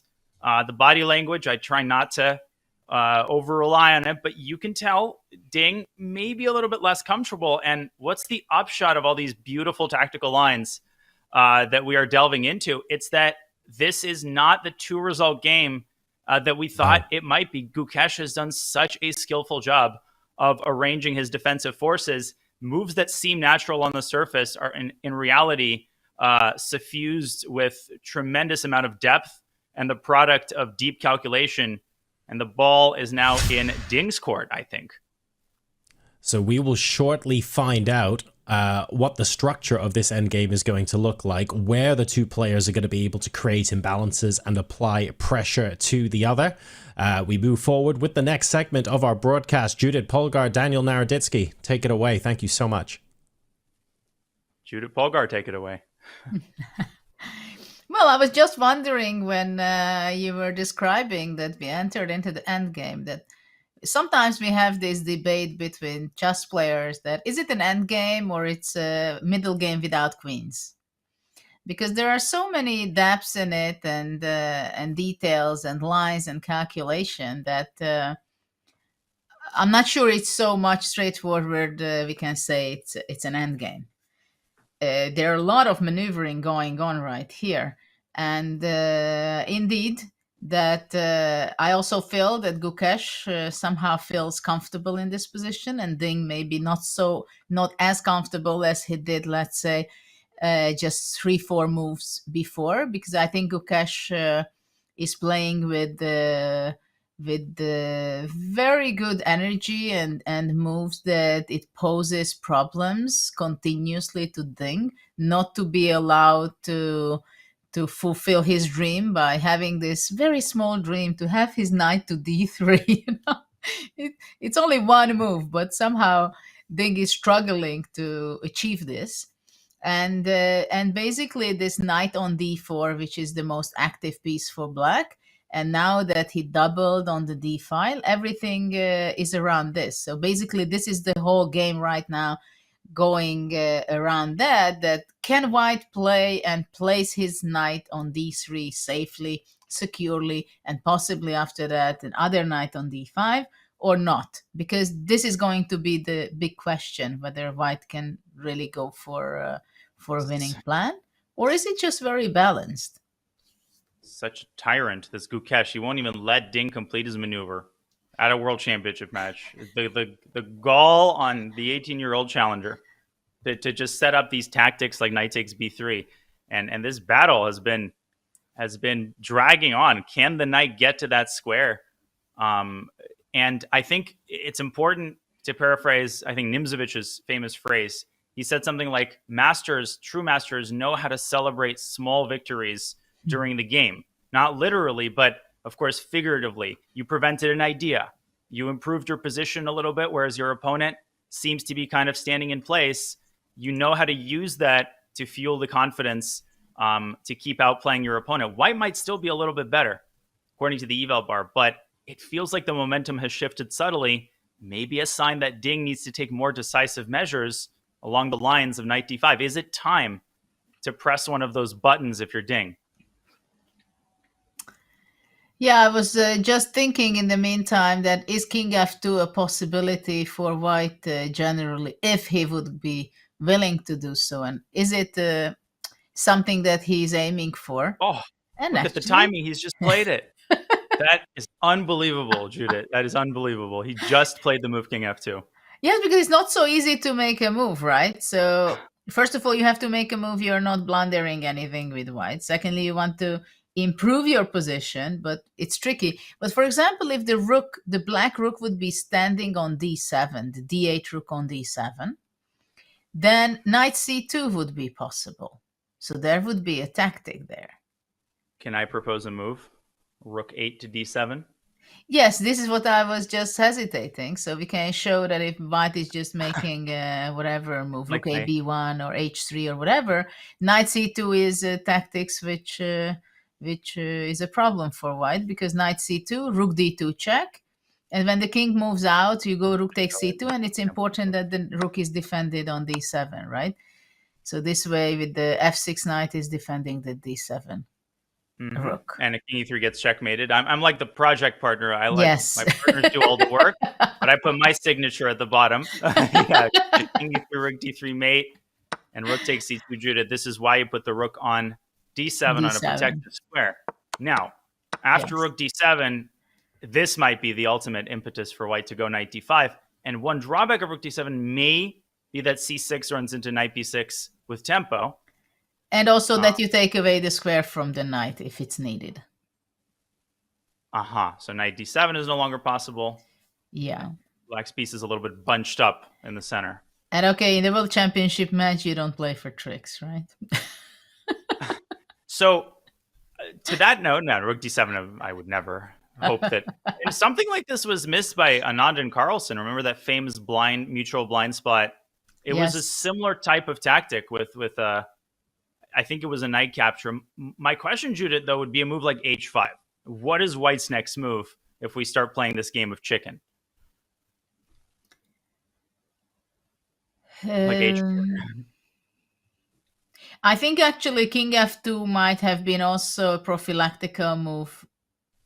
At some point, Knight F3, Knight H2 check was also there. So there are really, I think there are a lot of tactics going on. I like very much H5, by the way, because it's somehow a very nice move. It can go forward H4 possibly for later stage, and Knight H5 creating this opportunity for the knight going to F4. And this is what's happening, because in the last 5 moves, let's face it, White was not making a great progress, while Black did, right? Black played G6, he played King G7, he brought his rook to D6, the other rook on D8, so he's getting more forward with his pieces. And H5 would be also another move, which seems to be something that I like to play. The question is what White... I mean, eventually White has to make some action. I mean, White has to go Knight A4 or Knight D5. Across the third rank with one of his pieces. Yeah. So what about Knight A4? Can I go there? Knight A4. Do I blunder anything? I don't think so. Knight C2. Knight C2. Again, this Knight C2. Knight yes, C2. because I have to take on D6. So but I'm not sure. Let's see. Knight C2 takes. So rook D6, but in the end I take on C5 and these are forked, yes. So maybe this is not good enough for Black. As I put it on the board, I want to just reference Magnus said yesterday something very important, that Gukesh, he doesn't really play by feel, right? This is why Queen E2, he hypothesized, took him so long. He calculates his way through the vast majority of moves. And so maybe this partially motivates Ding's move King F2. He isn't necessarily specifically setting up an idea, but more so maybe just like pressing on one of Gukesh's sore spots, like his time management, trying to get him to spend another 10, 15 minutes on a potentially not super decisive moment. But Judah, just to complete this line, is this a draw? I think Black is doing very fine. I go H4. Like H4, yeah. H4. I mean, if you put your king on F1, maybe even H3, but my plan was to go Knight H5 and Knight F4. The slowest pawn march of all time. You're going to get mated 7 ways to Sunday by the time you promote. So where did we come from? We came from Knight A4. Knight A4. What about Knight D5? Yes, Knight D5. The other knight jump. That's the more logical one. That eventually White has to make. Is there a threat though? Because Knight C7 again, there will be Knight C2. Well, what about C6? What about C6? Knight B6, Knight C2. So you have to go Knight F6 or Knight E3. I mean, you can go Knight E3 if that's the point. But let's say I play consecutively and now King F6. And this is why he played King G7, of course. And what has White achieved? Knight D3, Knight B3 again. No, but maybe here Rook AB1. Knight C2 is threatening, sorry. H5 played by Mr. Gukesh. And played not without taking too much time. Great time management there. Knight C2. Again, Knight C2. Jeez, what a sticky idea. Can we just get our king, I was going to say, back to G1, then Knight E2, King F1, then this idea becomes the thing again. Yeah, somehow for White, it's not easy to make a progress at all. Rook D3, I cannot go because Knight C2. These tactics, they seem like cheapos, but they're surprisingly sustainable against Rook almost D2. all of White's moves. Rook D2? In this position. Yes. Okay. Your next move is probably to double. That's my plan, yes. And what if I set up a mass trade? Okay, I go Rook D1. And we do have, by the way, Maurice live in studio. So just very quickly to tie up this line, Knight E6. I think we'll have a chance D3. to evaluate Finally, Knight D3, celebration. But you go Knight Knight F4. So no Draw. celebration. Let's give the word to Maurice. A round of applause for all the pieces getting traded. And on that note, Grandmaster Maurice Ashley standing by live with Mike Klein, our very own on-site reporter. Take it away, Mike. Thanks, guys. We're here with Grandmaster Maurice Ashley, who's the master of ceremonies for the 2024 World Championship. Now, Maurice, you've done this before in 2021 in Dubai. Do you think you're going to get as exciting answers in the press conference as you did back then? Well, these two are such calm personalities. There's just absolutely nothing you could do to ruffle them. I think I would have to make up some controversial question, and even then, I think nothing would happen because they just don't really get ruffled that easily. And part of your job, of course, is to handle the first move ceremonies, and also you're hanging out in the VIP rooms. Who is a cool person that you've met so far while here in Singapore? Well, I know pretty much everybody in there, and I'm always excited to meet Anand. Anytime I can see him and talk with him, he's such a great personality that it's fun. But Gelfand showed up as well just now, and I was excited by that as well. So you never know who's going to be here. They're two of the nice people in the chess world. And finally, I know you were talking with Vishy about today's game, so give us some Vishy analysis that you guys were discussing. We basically came down to the idea that White is in a no-lose position. Like, this is just a two-result game. We're going to milk this one. We're going to play slow and see what happens. It's just like a free roll. And Gukesh is going to have to maybe take a chance in order to make something happen. Maybe not win the game, but not just get ground down into the cement. And that would be ugly. And if he goes down 2-0, it's lights out. And finally, are you and Vishy happy with his opening choice so far, given that he's got a 1-0 lead? Ding's choice? I think it's a great choice. I think it's an excellent choice. You just take it into an end game. The kid can't calculate it all. Don't let him burn any clock on that at least. Well, if he wants to calculate, let him do it, but you're not going to solve that way. You're going to have to make sure you play the right piece placements, time everything correctly, because White has something to play for, and Black basically is just going to sit there and wait. Grandmaster Maurice Ashley, he's been on the TV show Billions, now he's on our show, and he gives us some insider info. Now back to you guys. Thank you, Mike. And of course, a big shout out to Grandmaster Maurice Ashley. He's 58 years old. Let me tell you, Maurice has not aged a day in 20 years. He runs around. He's done so much for chess.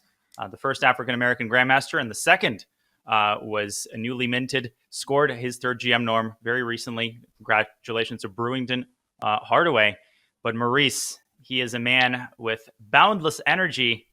Although, looking at this endgame, Judith, Maurice, I think, might prefer some tactical action, knowing his style. He wants some knight takes b3 to appear on the board. Well, this is not a Luna Park that your wishes come true, but we still have a lot of action here, I think. There are a lot of calculations has to be done by the players because it seems that it's very solid and you can maneuver. I was actually very surprised. I remember when I was a teenager that when I was watching Karpov's game, that it looked so boring to me.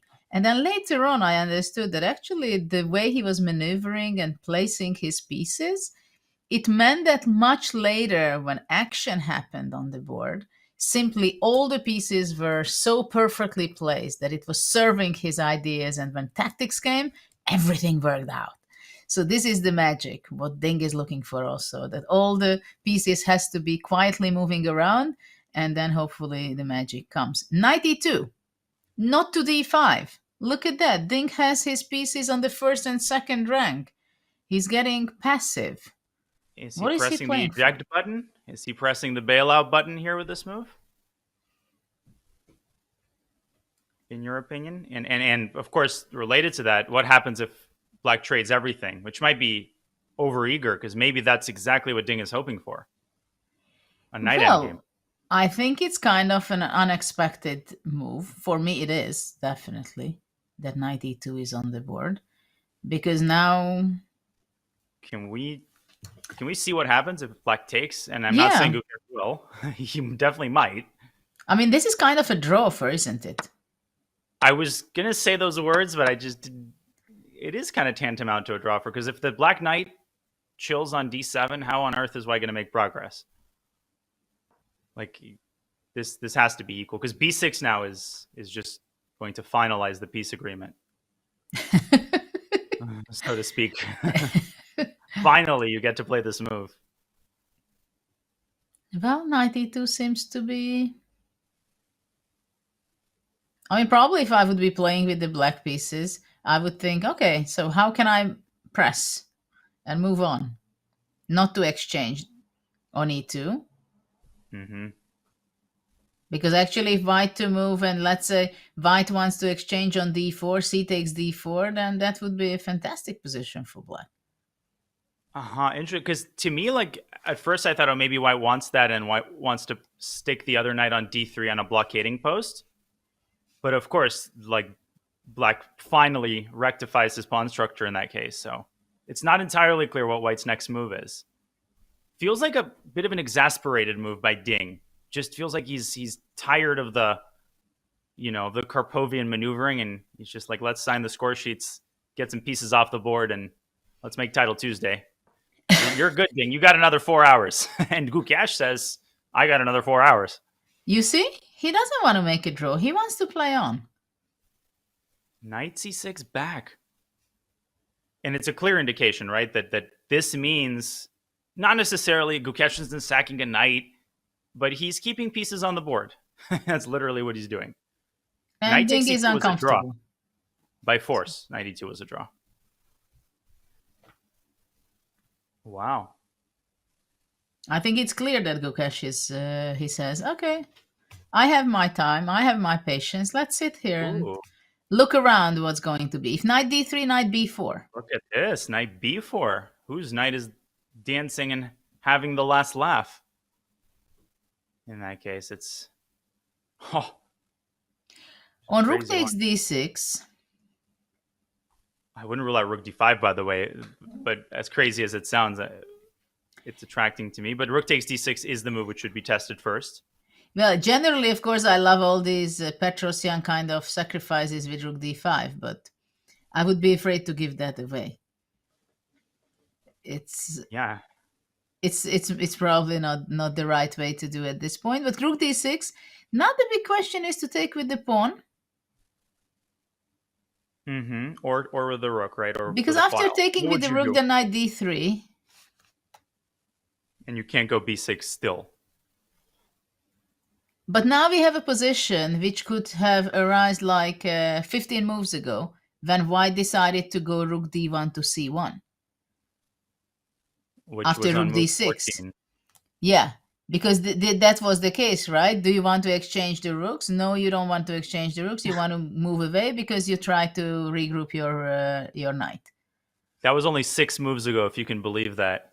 Oh. It feels like it was an eternity ago. Wow. Well, it's only move 20. Can you believe the queens were still on the board 7 moves ago? Wow. And cavemen and dinosaurs were roaming the earth 9 moves ago. Well, after this, in this position, it's only black who can play for a win. I mean, just visualize that after rook d6 cd, black goes f5 at some point. Can you humor me for just I just want to see exactly what the reputation is. I realize full well that this doesn't work. My only idea here was that knight b4 runs into c3, so I was, and maybe this is precisely the problem. Well, knight d5. And my knights are... But I think this is not the only way to play it. Okay, because I thought if you move your knight elsewhere, I go like c4, knight d3. The problem is in chess, you alternate moves. Well, I can go even knight d4, I think, and be very concrete with f5. Yeah, I thought maybe knight d3 here. No, I agree. This is too This crazy. is not how you play for a win with white. Let's put it that way. It's how you play for a result with white. It's how you play for a win for black, but with white. How about that? You know, like the Simagan, the old Soviet master, he went e4, c6, d4, d6. And Vladimir, why don't you play Karakhan? Yeah, I wanted to, but I didn't have the hand strength for my pawn to reach d5. So you always have the mouse slip excuse at the ready if the exchange sack fails.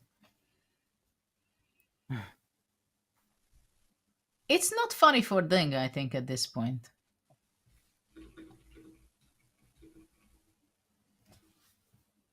Yeah. So you think he's worried now actively about being slightly worse?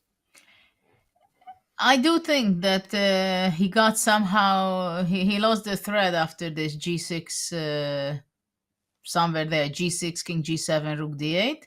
He got lost, and of course it is very interesting that when you play the games, when do you have this alert in your head that okay, I was playing for advantage, but now it's time to go for a draw or just to quit for today because I don't have advantage anymore.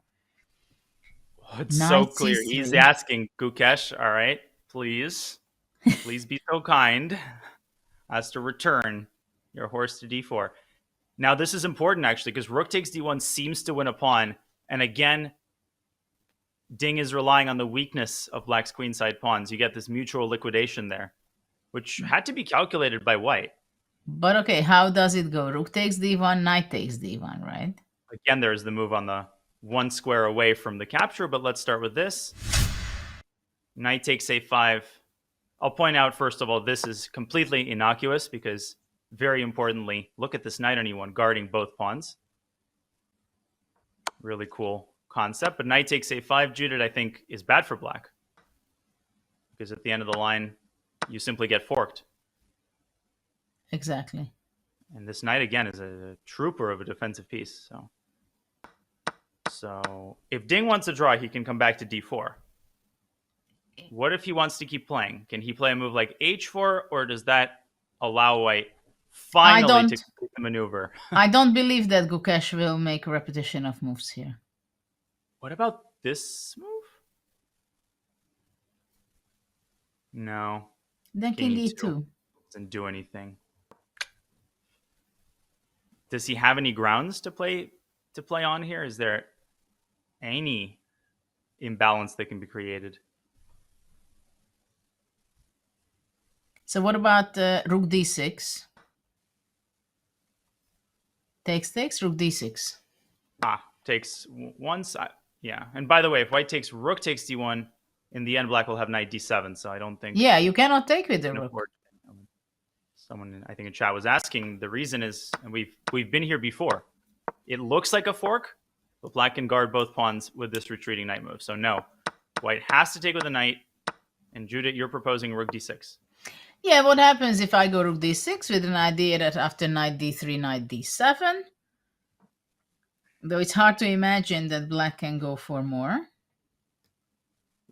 Actually, knight d3, knight d4 might be in it. Oh, we have a repetition there. Wow. And they're repeating furiously. They both seem to have just decided enough is enough. And who's going to stop the clock? I'm surprised. Yeah. But Judith, there I thought black could have been worse, right? If white's knight gets to d3, the game hangs in the balance, and we see a handshake. Well, that was anticlimactic. That decision took place in the course of 5 seconds. Gukesh was like, all right, let's make the draw. And Ding didn't hesitate for a single second to cooperate with a repetition. Well, it was very smart, I think, by Gukesh. You're surprised you thought Gukesh would go for it, but overall a successful result. Yeah, I think it was a very smart result, a smart decision by Gukesh, because after all, he's not better, and he's not showing that, okay, by any means, I want to take an opportunity, take the chance that I create something out of this. Mature, composed, collected draw. And is it fair to say, Judith, as we see the score sheets getting signed, that there was a moment, maybe a couple of moments, where it was scary for Gukesh? How scary was it, and how impressive is just his defensive skill there in preventing this from becoming a long, drawn-out torture session, as I put it earlier? I think there were moments where he could feel that he was sensing that he can go on a path where it could be dangerous for him. But he had a very good sense in this game, I think, where he had to make decisions out of the opening at the point where to grab that pawn, trying to calculate. I think he was not even calculating much about it. It was a principled decision by him. Go on the solid way. It cannot be so bad.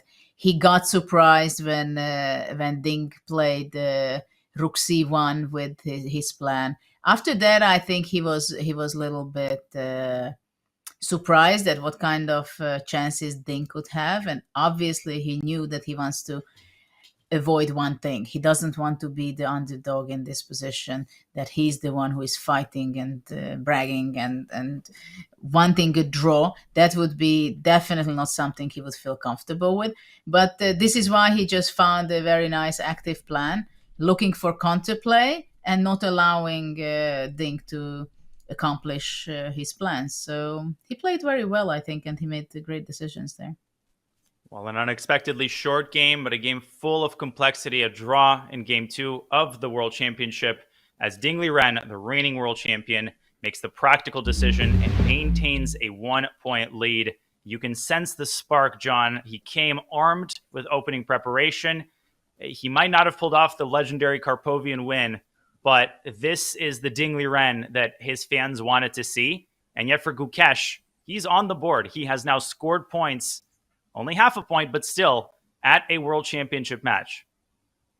Exactly right. Thank you both. That was a very sudden end to the game, but you can almost tell that both players were perhaps feeling like they were on a tightrope with a box of fireworks and there was a pit of fire underneath them. Every direction we were going with analysis led to fireworks all over the board, and you could tell the players were thinking about treading carefully. So perhaps it's not too much of a surprise that a draw was agreed. There will be plenty of opportunities, like you said, Danya, to grab that Karpovian win and start grinding things out later on. Psychological wins on both sides today. Gukesh getting on the board.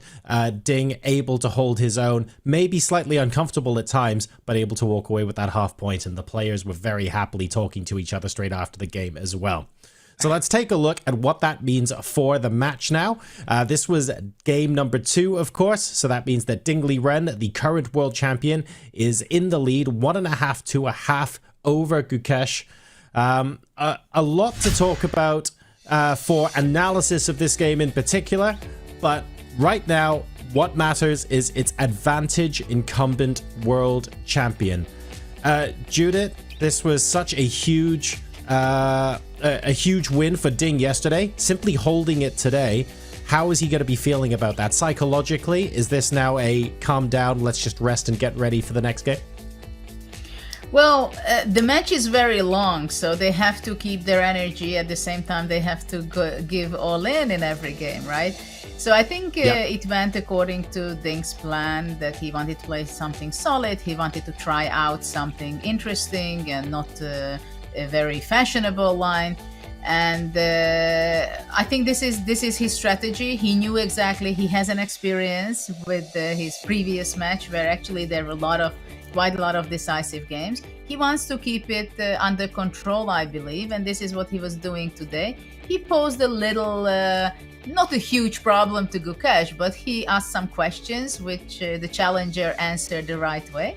And he thought that draw is just a fine result, because there are a lot more to come, and a lot of tension and preparation and good decision to be made.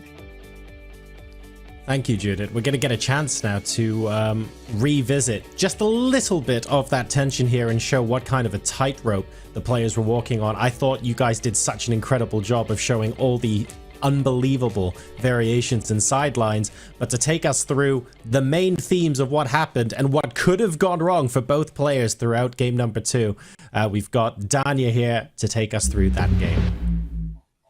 All right, welcome to game 2. One of the rare occasions where both players have reasons to be satisfied, and not every game is meant to be a 70-move bloodbath. Some games run their course, and it certainly wasn't for lack of trying and for lack of competitive effort and energy by both players. That energy was on full display in the opening. Ding Liren, big X factor. What will he bring to the table with the white pieces? Slightly anemic were some of his opening ideas against Jan Nepomniachtchi, but here he comes armed with 1e4, a traditional d4 player. He has shown a proclivity for the Italian, which he played successfully against Gukesh in the Singfield Cup of this year. He got an advantage in that game, but the surprise came on move 5. Instead of the traditional c3, the main line of the Italian, he takes it back into relatively rarefied 4 knights territory with knight c3.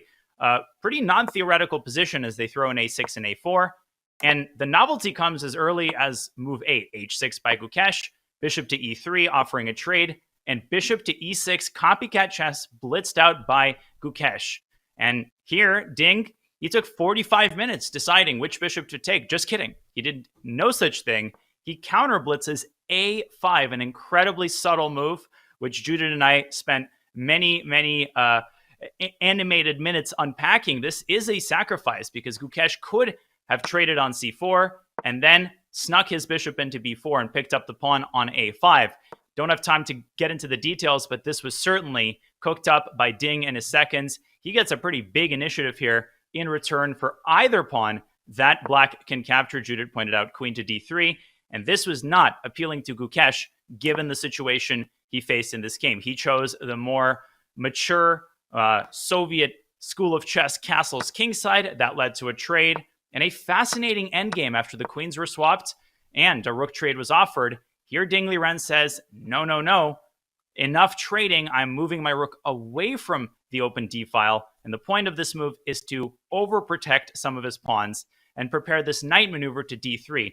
Ding Liren believed that he had a small advantage here, a tiny edge, all because of this pawn in a5. And what it does is it really sits on all of black's queenside pawns. It immobilizes them, and it ensures that these pawns on c5 and e5 are going to be eminently attackable. And now the maneuvering phase as Gukesh sticks his knight on d4, another retreating move. Brilliant maneuvering play by Ding Liren, truly Karpov style, but all credit to Gukesh because these next few decisions he made ensured that Ding's advantage remained symbolic. He decided on the move g6. This might have been the pivotal defensive move because it created this idea of f7, f5, and it forced Ding to hurry. The point now is that knight d3 is almost never possible because of the tactic knight takes c2, removing the guard on the knight.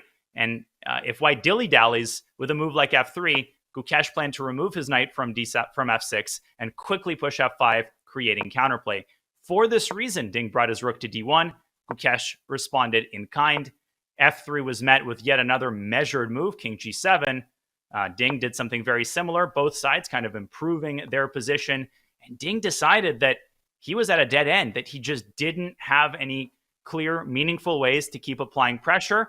Whether that is true or not will be debated and talked about endlessly for the remaining hours of today. Maybe Ding could have responded by simply tossing the ball back into black's court, a move like h4, and now it would have been Gukesh who would have had to decide on ways to improve his position. But Ding decided he's up by 1 point. He doesn't want to overpress, and so the players repeating moves with a little knight dance to end the game on the 23rd move. So a short game, a tidy, clean game, no twists and turns like there were yesterday. And that is the beauty of the World Championship. Every game has its own narrative. It has its own chapter. And of course, the ultimate narrative is who's going to win the World Championship title. Way too early to tell. The score is 1.5-1/2 as the reigning world champion maintains his 1 point lead going into game 3. John, so much yet to be decided. Everything yet to be decided. Thank you very much, Danya. Indeed, a lot going on and everything still to be decided. 1.5-1/2 is the score between Ding and Gukesh after game number 2 of the FIDE World Championship. We are now going to go into what will be the final break of the broadcast because we're waiting for the press conference to happen. So we'll be cutting live straight to the press conference as soon as the players are assembled and we're ready to take questions. Go ahead and grab yourself a drink if you need to, get a top up, and we'll see you for the questions in just a bit.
press conference.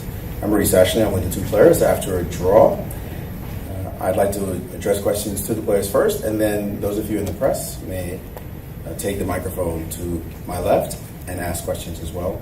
First, I would say to you, to the world champion, how did you feel about today's game? Not so much happened in the game, but actually my feeling had many up and downs, and at some point I thought I misplayed good opening preparation, and I may recite words in the middle game. I'm not sure if my assessment is correct or not. It might be incorrect. But I think my position is very passive when he had a very strong knight on d4. And I realized, I analyzed this kind of position before in computer said what cited better in this pawn structure, but I don't know if I'm wrong or maybe there just nothing. Right. And Gukesh, were you surprised by the way the opening went in terms of him choosing to play this kind of formation? I mean, it was not a huge surprise. It's one of the topical lines recently, and yeah, I was just trying to recollect what I had seen, and I think I got a fairly comfortable position. I mean, it was always white always has a very, very slight edge, but if black is careful, which I was, I don't think it's serious. Continuing that vein, the result, are you satisfied with the result for today? Yeah, I mean, draw with black in the World Championship matches is always nice, and it's too early, so we still have a long match ahead. Going into today, the strategy, did you want to push for a win, make it 2-0, maybe a knockout blow early, or play very carefully? Well, my basic idea is to play carefully, and I'm completely fine with the draw. And yes, yeah, I'm happy with the final result. I may get something out of the opening because I remember after b3 we checked until b3, and my second said it's 0-2 according to computer, already 1-0. And I only made the draw, so maybe I had some chance at some point, I don't know. All right, I will open the floor to the press. Anyone has any questions?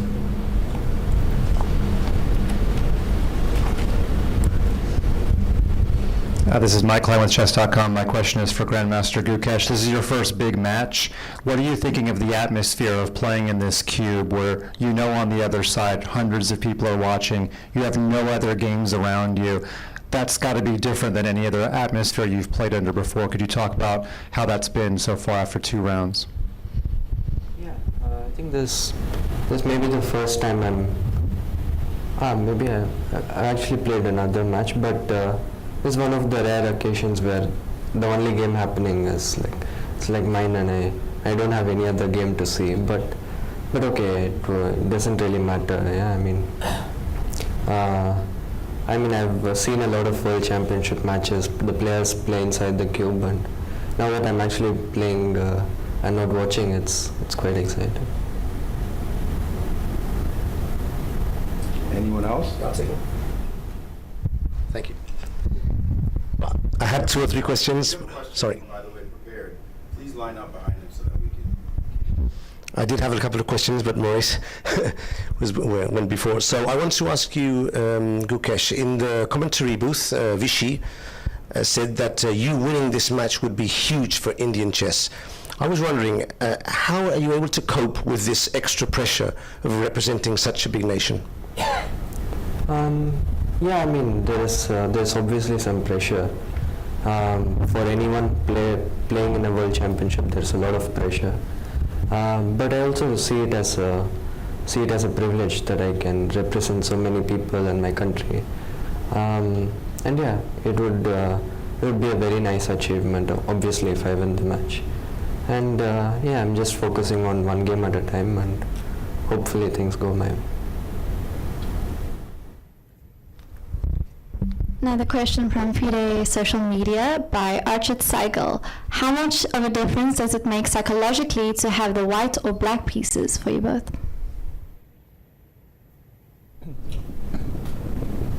Well, before I thought it's easier to prepare for black pieces because at some point I only play the one line from time to time and just rely on my preparation.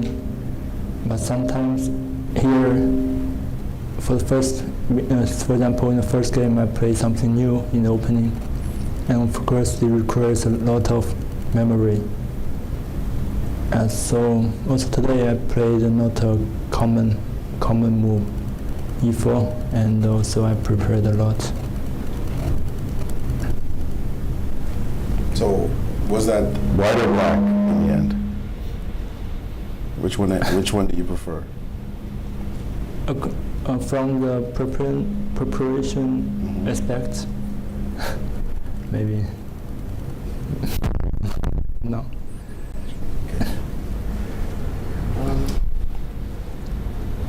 I think, I've played a lot of games with both colors, and obviously in the World Championship it's a bit different.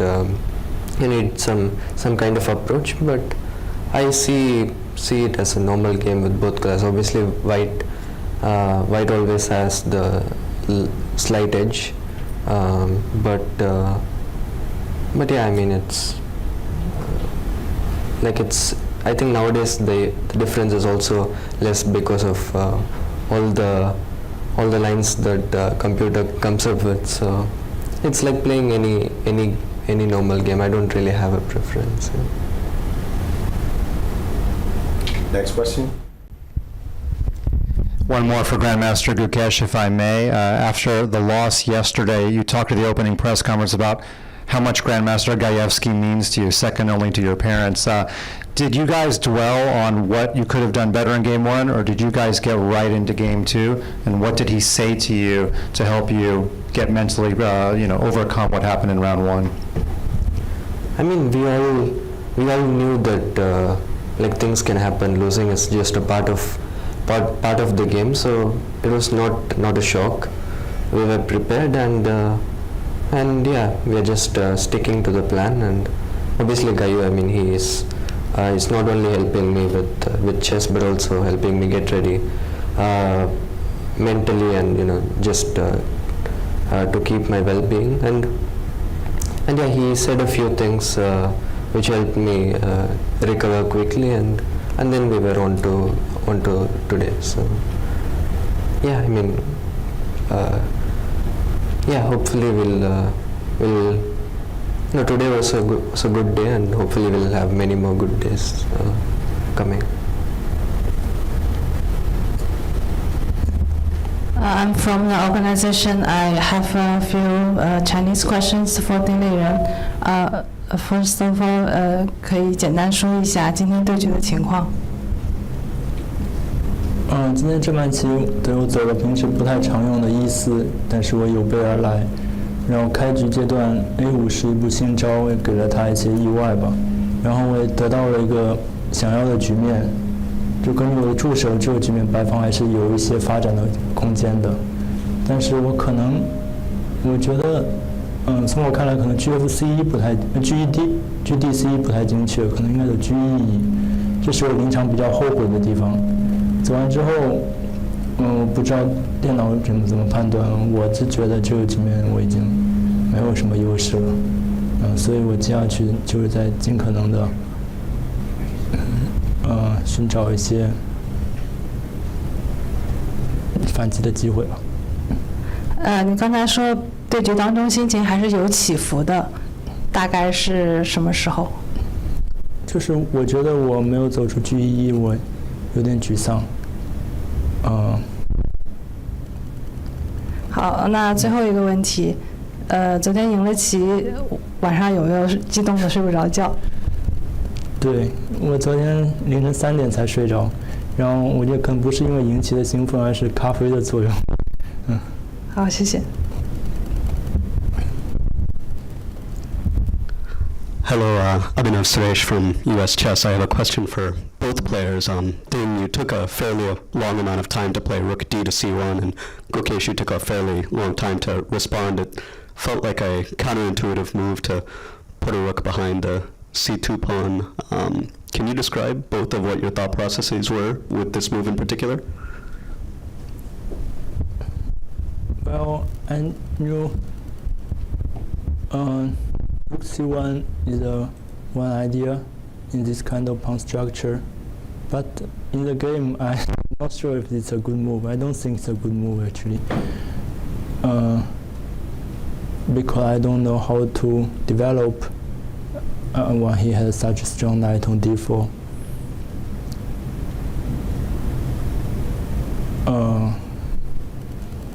Yeah, so I moved back the rook to d1. That means maybe I'm not happy with rook c1. It's, yeah, I think it's just a common idea that you try to keep more pieces on the board, and I try to defend c2 to get knight e1, knight d3. But yeah, I think I found a good formation. I mean, I was just trying to see how to stop knight e1, him getting knight to d3, and I think I found a good formation, and after which it was hard for white to really get his plan and make progress. Yeah, I mean, maybe rook c1 was not the best, but I don't really see any other challenges as well. If I may, there was an alternative that we were analyzing in the back, particularly with Anand, the move knight e1, with this idea of takes, and knight to d3. Did you look at this at all? No. Against, yeah, knight d7, knight d5, and if you play c6, then knight e7, king h7, and this very strange knight b2, though just pressure. Compensation. Yeah, the engine thinks it's still slightly better for white somehow, but it's a crazy line to just give away the pawn. Yeah, still not understand knight f6. Knight f6, rook a1 of all moves. b6, I think, the only move. And then just play very slowly, something like this. It's a long line, but it's... g6, knight a4 is coming. He had no time to grab my knight. Yeah. But I mean, if you didn't look at, did you look at this at all? This idea of... I kind of stopped after knight d7, I guess. At which point? After knight d7, and I think it was... knight d7. Working. This moment. But yeah, this looks like an interesting... I should say this moment. We start. Yeah. Okay. My question is for Gukesh. Do you feel like you now have some sort of foothold in the game after what happened yesterday? Do you think it was important for you to put points on the board first of all? I mean, I did not really think about those kind of things. I just wanted to play a good game, and with black you're like, I mean, so early in the match it's nowhere close to a must win. So I mean, I was not going to do anything stupid. Yeah, so I just wanted to play a good game, and yeah, I mean, yesterday also I was feeling good. I was I was fresh and confident, just that I missed a few tactics which can happen to anyone at any time. So I wouldn't say like today was about like putting breaks or anything. I just tried to play a good game. Just one small follow-up, if I may. You said you wanted to play well, so post-assessment, do you think you actually did play well as you wanted to? Yeah, I mean, I think I was after I was surprised in the opening, I reacted pretty decently. I didn't give him any serious chances, and it was a solid game with black, which is nice. another question for you both from your fans on FIDE's social media, this time by A. Anchal. How do you unwind after a game and not let your past affect your future? How do you settle down after a game? How do you relax after a game and not let the past game affect what happens next? Well, first I will check the games, and then, yes, maybe yesterday I received a lot of messages because I win the first game, and then after that, already it's time to sleep because the game normally finishes very late.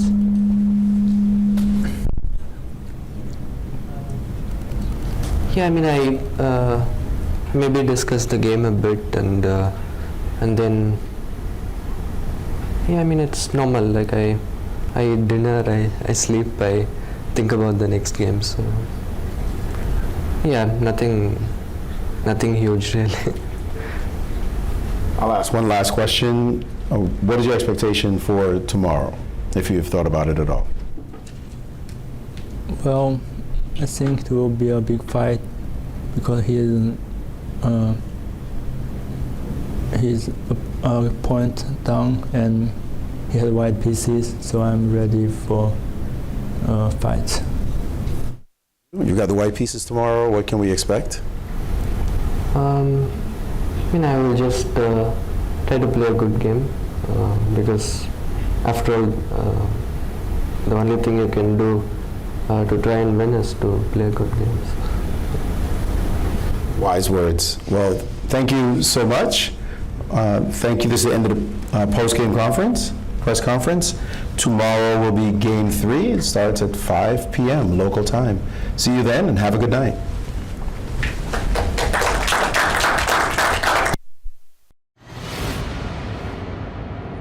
Very much to everyone involved and Maurice for chairing that press conference. A couple of interesting points here. I want to poke the bear a little bit, Judith. Gukesh was so composed, so calm, so mature with his answers. I'm just focused on playing a good game of chess. I'm not putting the brakes on anything.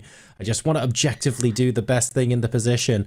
I want the emotion. I want the anger. I want to see at what point the demeanor changes. But actually, let's give him credit. His outlook to the first couple of games here and the way he's answering those questions, it really does show a level of composure and a level of maturity that perhaps is befitting for a World Championship challenger. Absolutely. He was, I think, pretty famous already as a teenager that he can give very smart answers and he's very calm about it and he's always ready to give these answers. Though I'm pretty sure that this is not something that he's looking forward every day. It's part of the job that you have to show up at the press conference and answer the questions, because in a match like this, in a World Championship match, you can see that people, the players, they don't want to reveal any secret.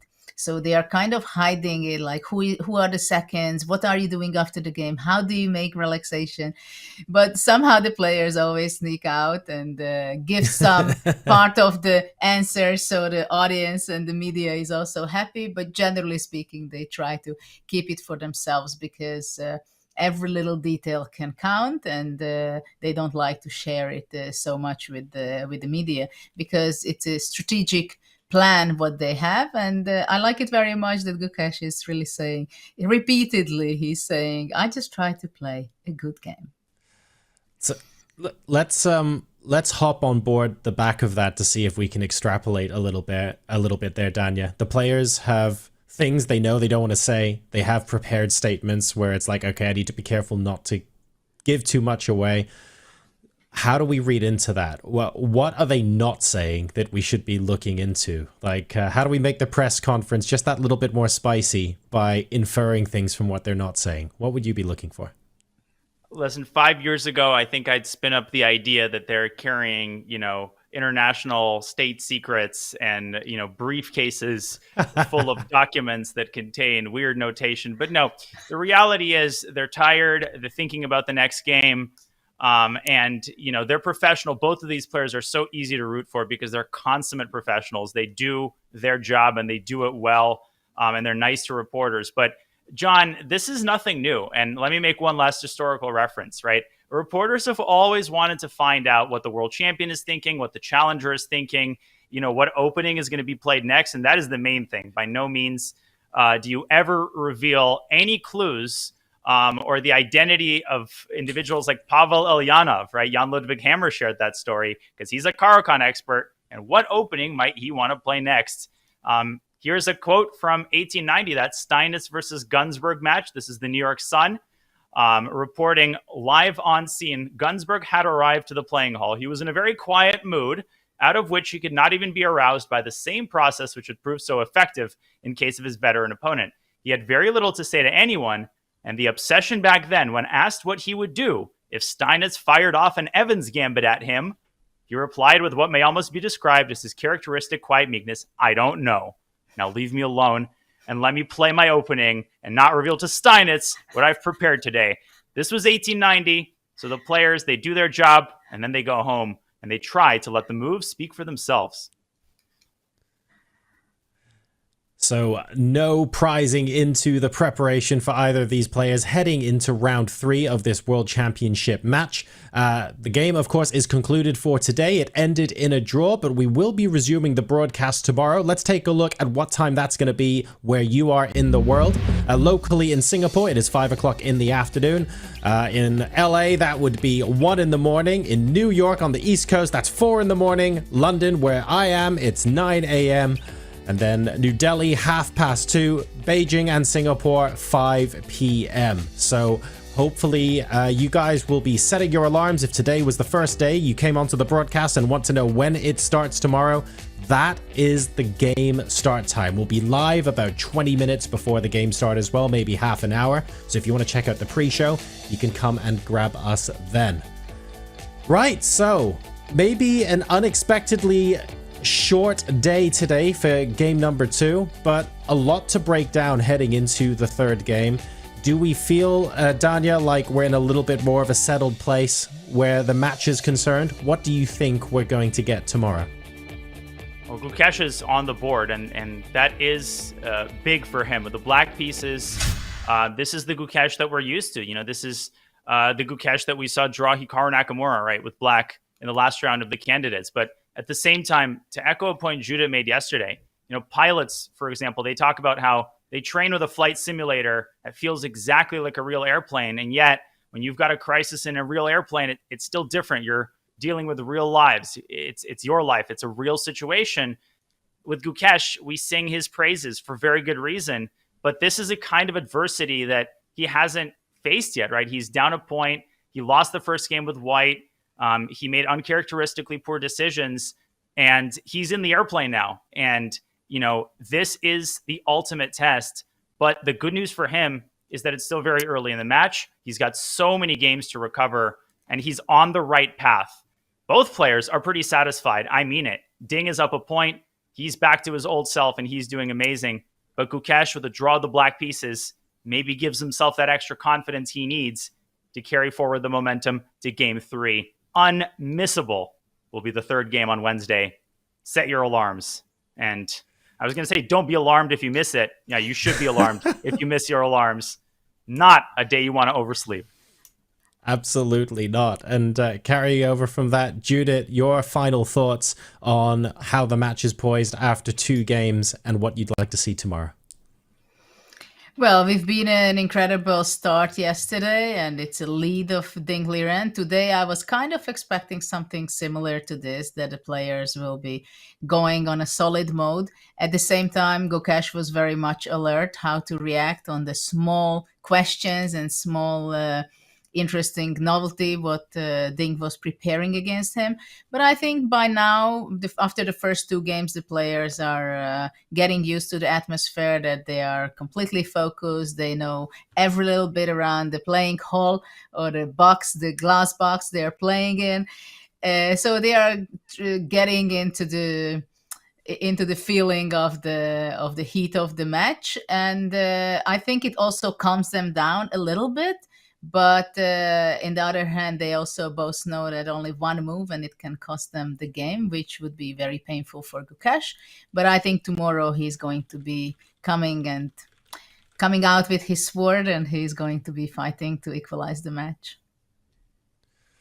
So there you have it, folks. Thank you so much, Judith. Thank you, Danya, for your incredible insight and analysis throughout the day today during game number 2. We are back tomorrow morning, very early morning in the US, late afternoon if you're in Singapore, with round 3 of the FIDE World Championship. Plenty to take away from both players today as Ding Liren leads the match 1.5 to 1/2, a solid point up for the world champion incumbent. However, Gukesh getting on the board today with some very confident play, and we are looking forward to a fight back. And we'll see if the match can get tied up or whether Ding Liren will be able to extend his lead. Back here tomorrow at 5 o'clock Singapore time. See you guys then. Good night.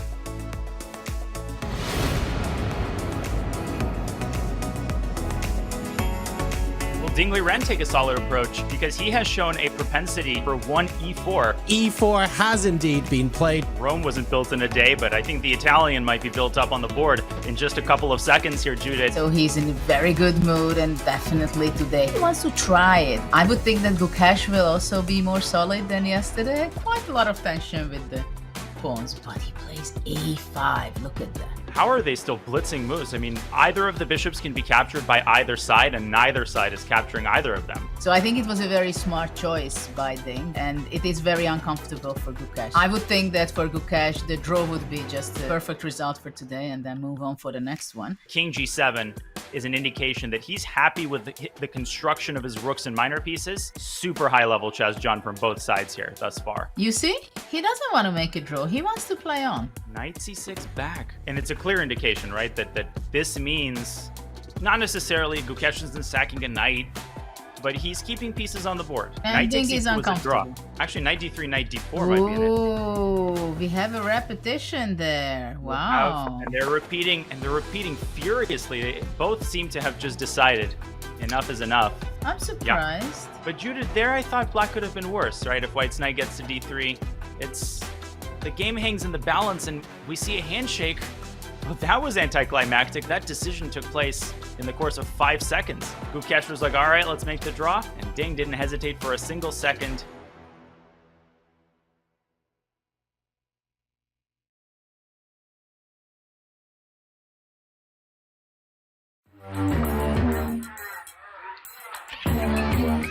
Gemini, can you help me plan my 3-day vacation? Generate a photo of a muscly capybara. Explain the concept of supply and demand with OpenStax. Hi Gemini, quiz me on the rise of industrialization. Can you help me find an email? Yeah, I can help with that. This December, the world's top chess minds clash in the heart of New York City at the FIDE World Rapid and Blitz Championship. Witness world #1 Magnus Carlsen and other stars from across the globe. Rapid and Blitz, chess in its most thrilling form, unpredictable and unforgettable. Fast moves, tactics and blunders, and moments that will keep you on the edge of your seat. Witness the pinnacle of chess excitement. Get your tickets now at worldrapidandblitz.fide.com. This is the Google Pixel 9 with Gemini, and this is a look behind the scenes of a heated Fantasy League group chat, where Gemini's already made an image of a quarterback with noodle arms, a running back that's a snail, a Swiss cheese secondary, that's a new one, and now coming in hot, some wide receiver gloves made out of butter. Oh, let's see how they come back from that one. Still anybody's game, or anybody that has Gemini.